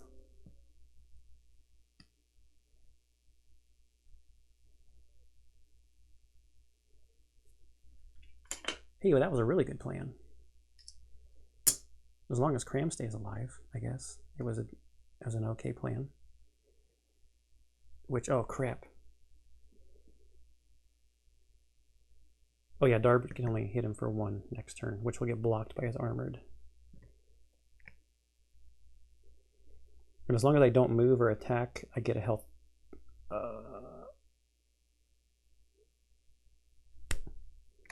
I've screwed up. I screwed up bad, and which means I would have played the game entirely differently, because Cram does not have survival until he gets promoted. Shoot. Okay, so asterisk, but it would have changed the game completely because I would have done different stuff with Cram. He's healed back like 2 or 3 health that he shouldn't have healed back. He probably would have just ran into the fortress at this point. Okay, asterisks by this one. And I'm sure that's already been put in the comments down below, so I caught it. I don't think I can fix it, but I caught it. We still have not met any of the objectives either. Okay, my turn. Let's do the raising. So siege tower with 1 die here.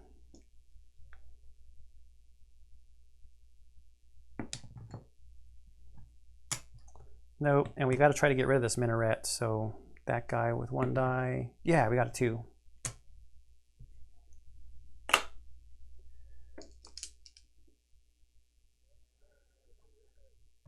There's going to be another minaret added, though. I guess it's probably going to be added here. All right, so movement.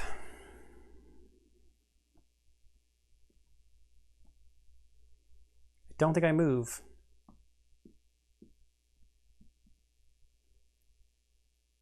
There's no spires firing and no attacking. We just go to their turn.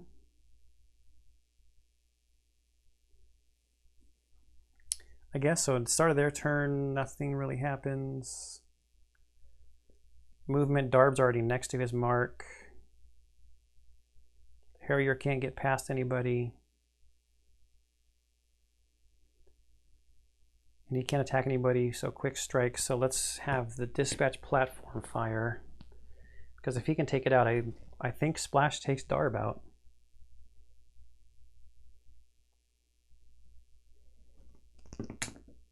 And it does. So 2 and 1. Do you get the 2 source reward? How does this source reward work?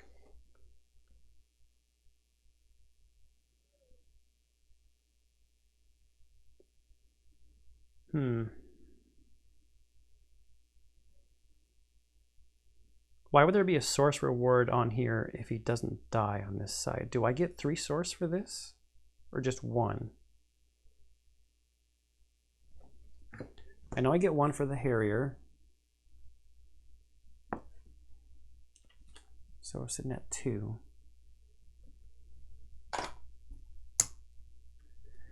I don't know. I guess it's only 1.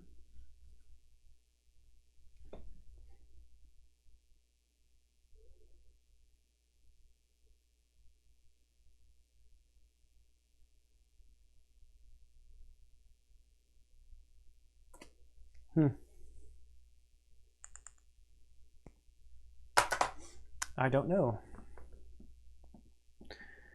Either way, that's the end of the wave. There are no more minions on the board.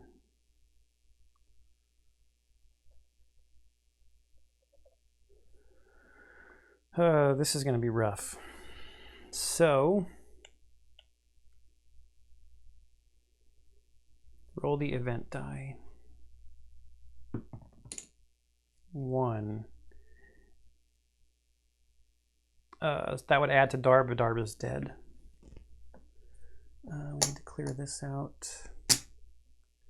What did we get? Berrybrund is a hero, Roa is a hero, and Babel is a tower with lookout 4, and I think that's just helps you look at landmarks. Yeah. I mean, it's got a lot of range, but only 1 die. Costs 6 source, and I can't buy these heroes, so nothing in the market for us.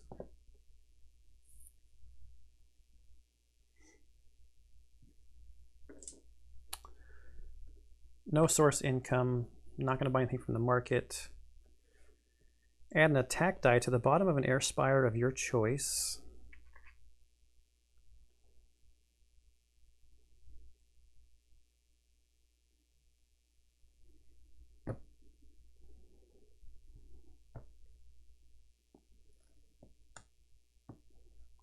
No, we can knock it off of this one.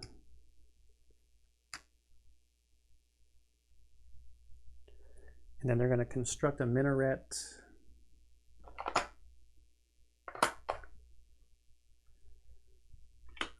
With that and that. So we need to take these 2 out to at least mate 1 objective. And they're going to go with their standard 3 promoted Harrier grouping on the bottom. And they're going to have a Royal Talon. Oh crap, he's flying.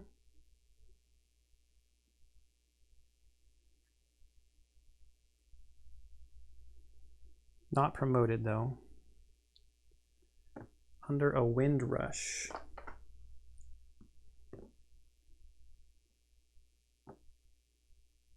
Who's not flying. 5 health. 5.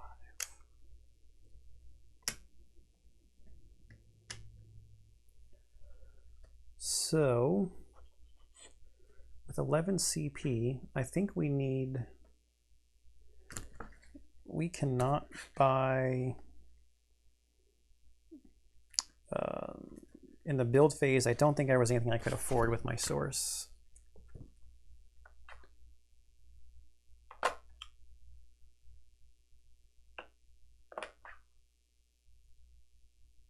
Lance Launcher costs 6.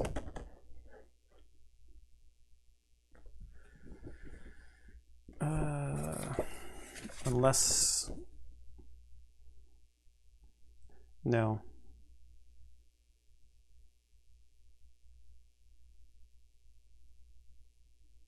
Something I can build with my 3. Okay, 11 CP.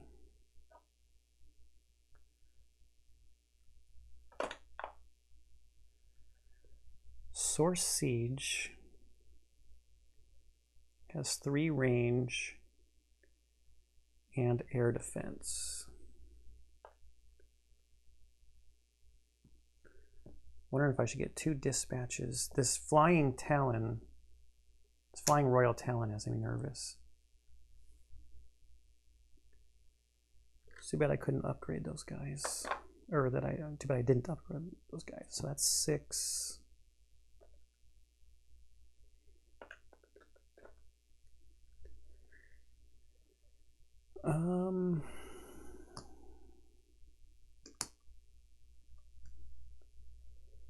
That leaves me with 5.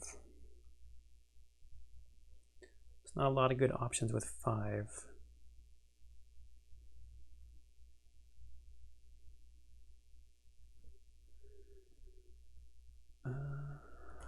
free range. What does transport do? During the prep phase, this unit must be grouped with exactly one minion under it. The minion grouped under it must have a lower movement stat.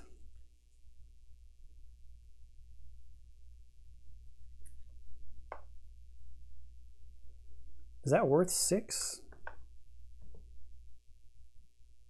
Nothing has a lower movement stat than the Source Siege, so equal must be okay, or else you would never get to use the unit.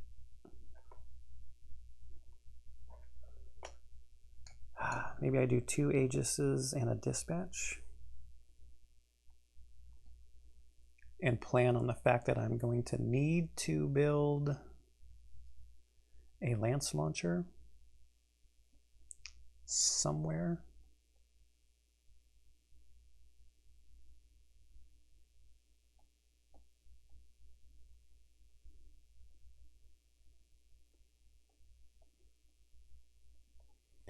How much CP am I going to get as a reward? You get nothing for the Wind Rush, 1 each for the Harriers. 1, 2. Wow, not enough to take me to 6. To try to take out this Royal Talon.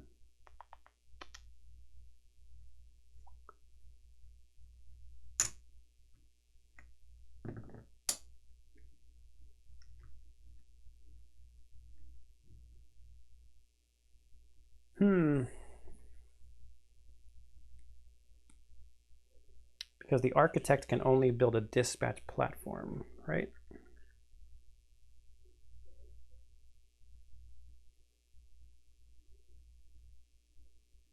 Or you could upgrade a dispatch platform to a siege tower, which really is not going to do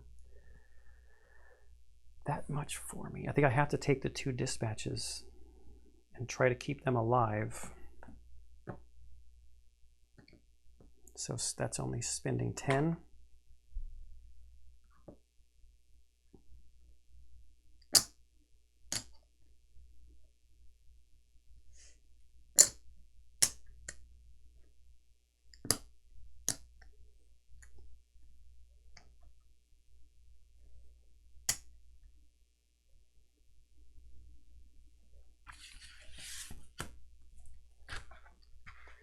It's the flying that's going to get me.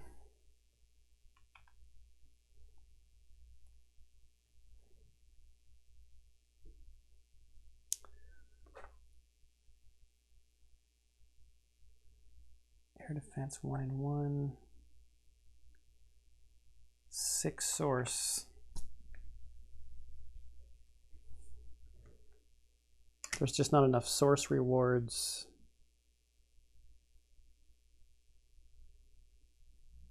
Out here left. Oh, this one's 3.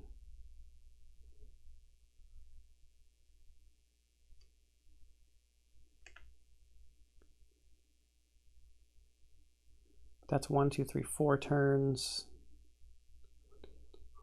3, 4, 5, 6 turns.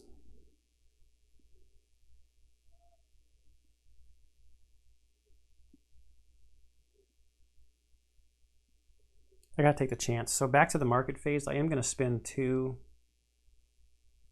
to buy this.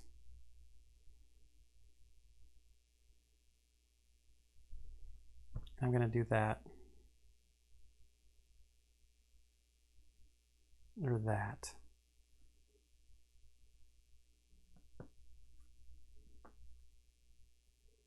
To get another source well over here.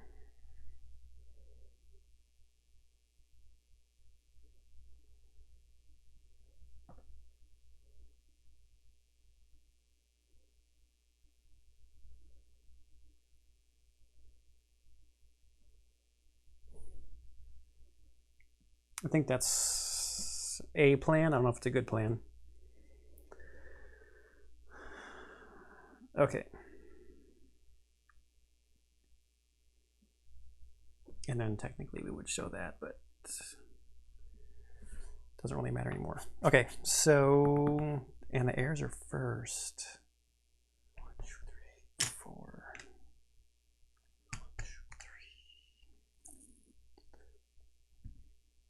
not promoted, not promoted. Okay. Spire's fire. They're not within range yet of Spire's firing.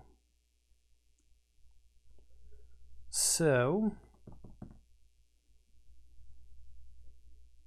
guess I also could have spent that source on upgrading these guys, but I think I need that other tower. My turn, start of the turn. What do we do first? I need the source from this. So this guy is going to shoot here with his raise ability. Okay. Takes that off.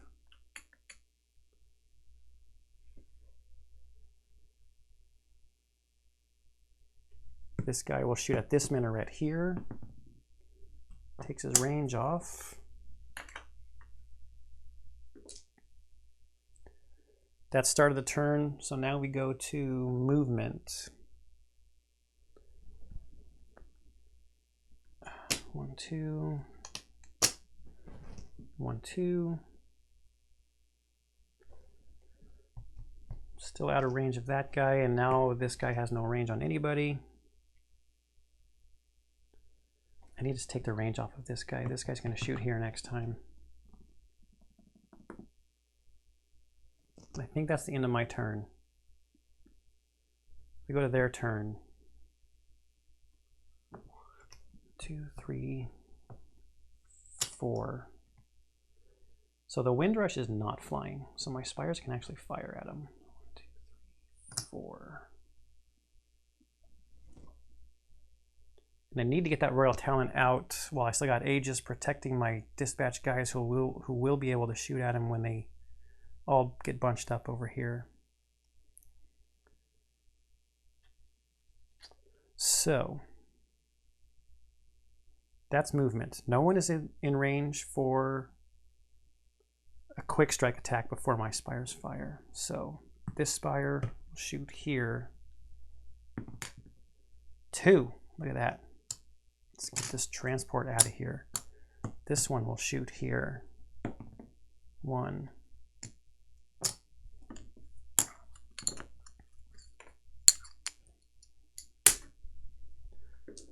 Now attacking. They're not next to anybody. Back to my turn. Start of the turn. Siege tower will shoot here. I'm not worried about this minaret right now. Blank. This one will shoot here. Okay, gotta get that range off of there. Movement. The Aegis has to go to here. Now he's out of range of that guy, which is good, and out of range of that guy. Dispatch. Dispatch. Their Spires. Wow, this one's got some decent range on it too.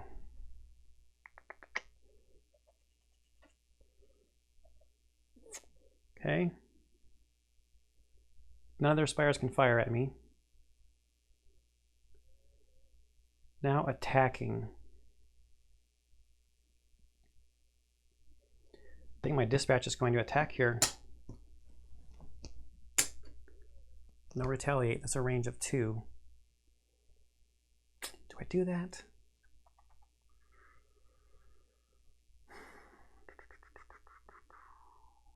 No, let's take the minaret out instead. 1, 2.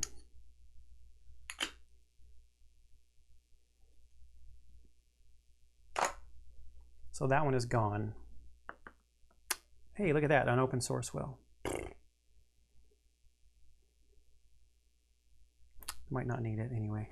Okay, so that's my attacking.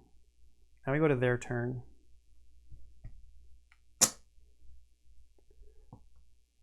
Oh man, the Royal Talon can move all over the place too.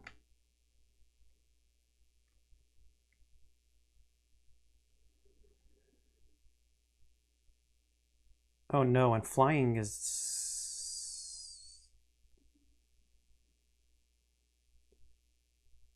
Flying can be displaced.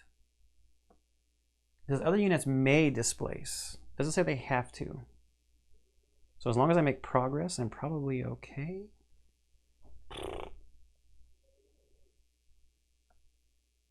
No, this is not good. 1, 2, 3.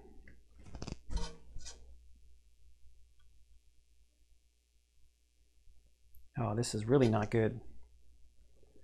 Before Spire's Fire, this guy attacks, takes off a range.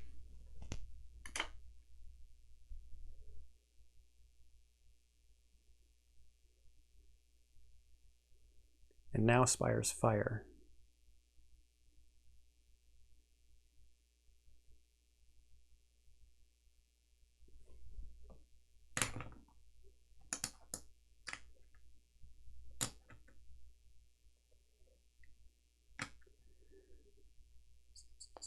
I want this guy to attack though. I want the guy underneath to attack, so this guy is going to fire here. For 1, this guy will fire here. Ah, that didn't help. Shoot. And now attacking does no damage and he gets eliminated.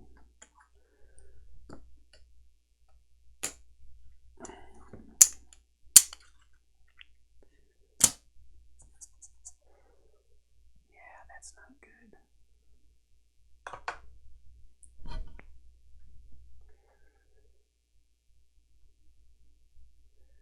He's going to go like to here. He's going to go take my gate out. I think I lost.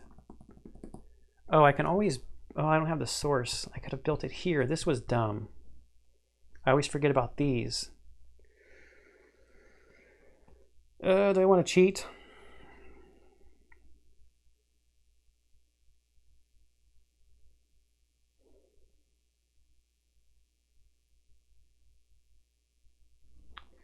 How much does it attack with? Only 1?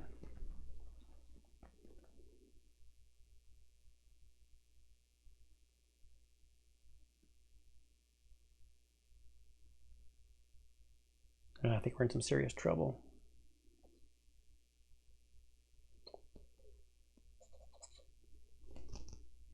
I think it's my turn.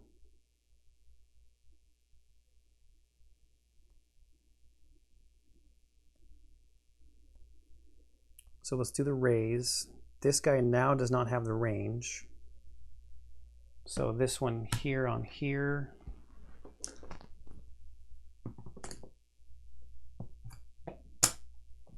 Okay.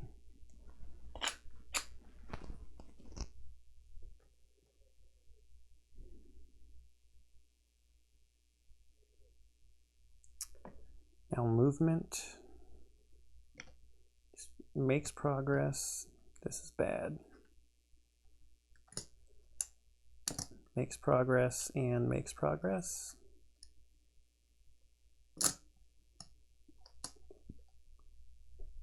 I think I have to do it that way.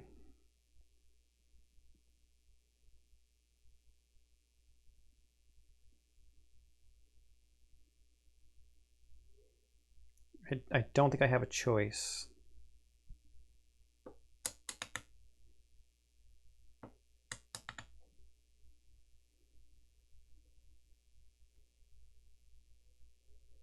Because they can make progress by displacing the Royal Talon, which gets him at my gate. 2 attacks from the Royal Talon and I lose.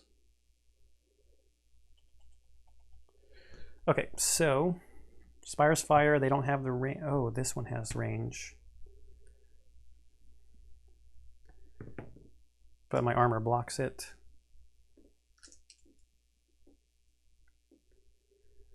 And now we attack.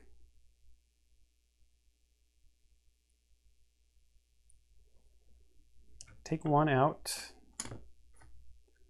with the Aegis for a source.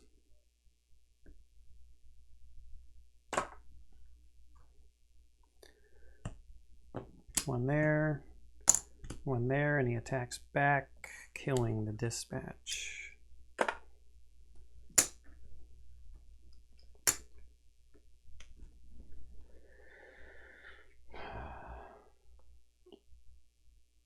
Yeah, I lost. There's nothing I can do about this Royal Talon going after my gate. I took too much damage from the Harriers earlier in the game.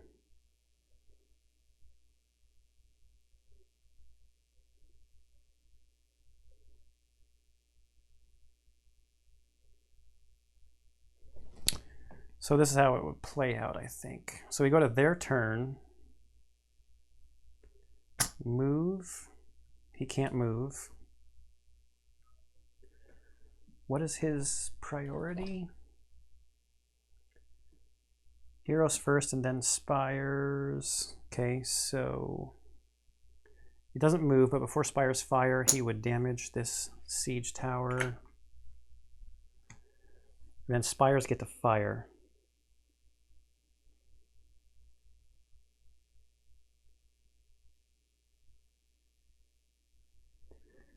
Fire here for 1, and here, blank.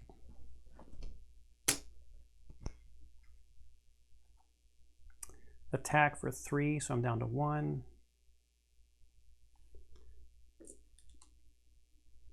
And I retaliate for 1.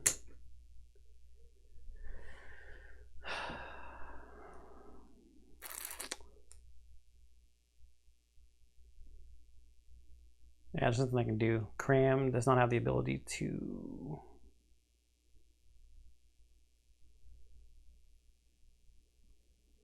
Because the only other thing I could have done was to move Cram in the way, but then Cram would have been attacked and killed, and then I would lose also.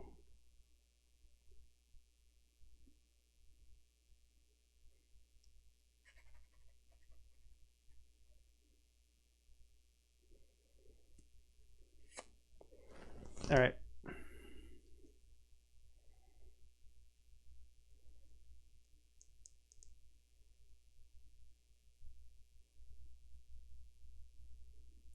I cannot get the Lance Launcher built in time, and it only has 1 roll anyway. Too far from this guy. So, start of my turn. I'll try to raise this minaret. Nope.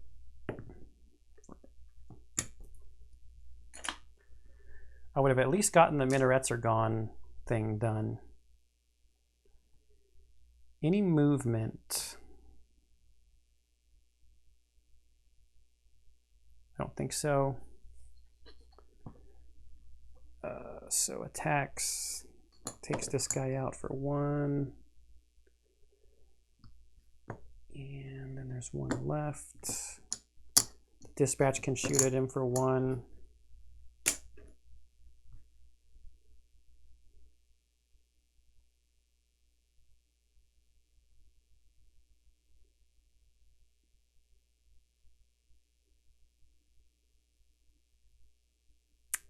Just looking to see if there was anything I could have done, even like moving Cram to have the Elephant Kazi do some damage. I might have been able to do it if that second attack on that Wind Rush hadn't come up blank.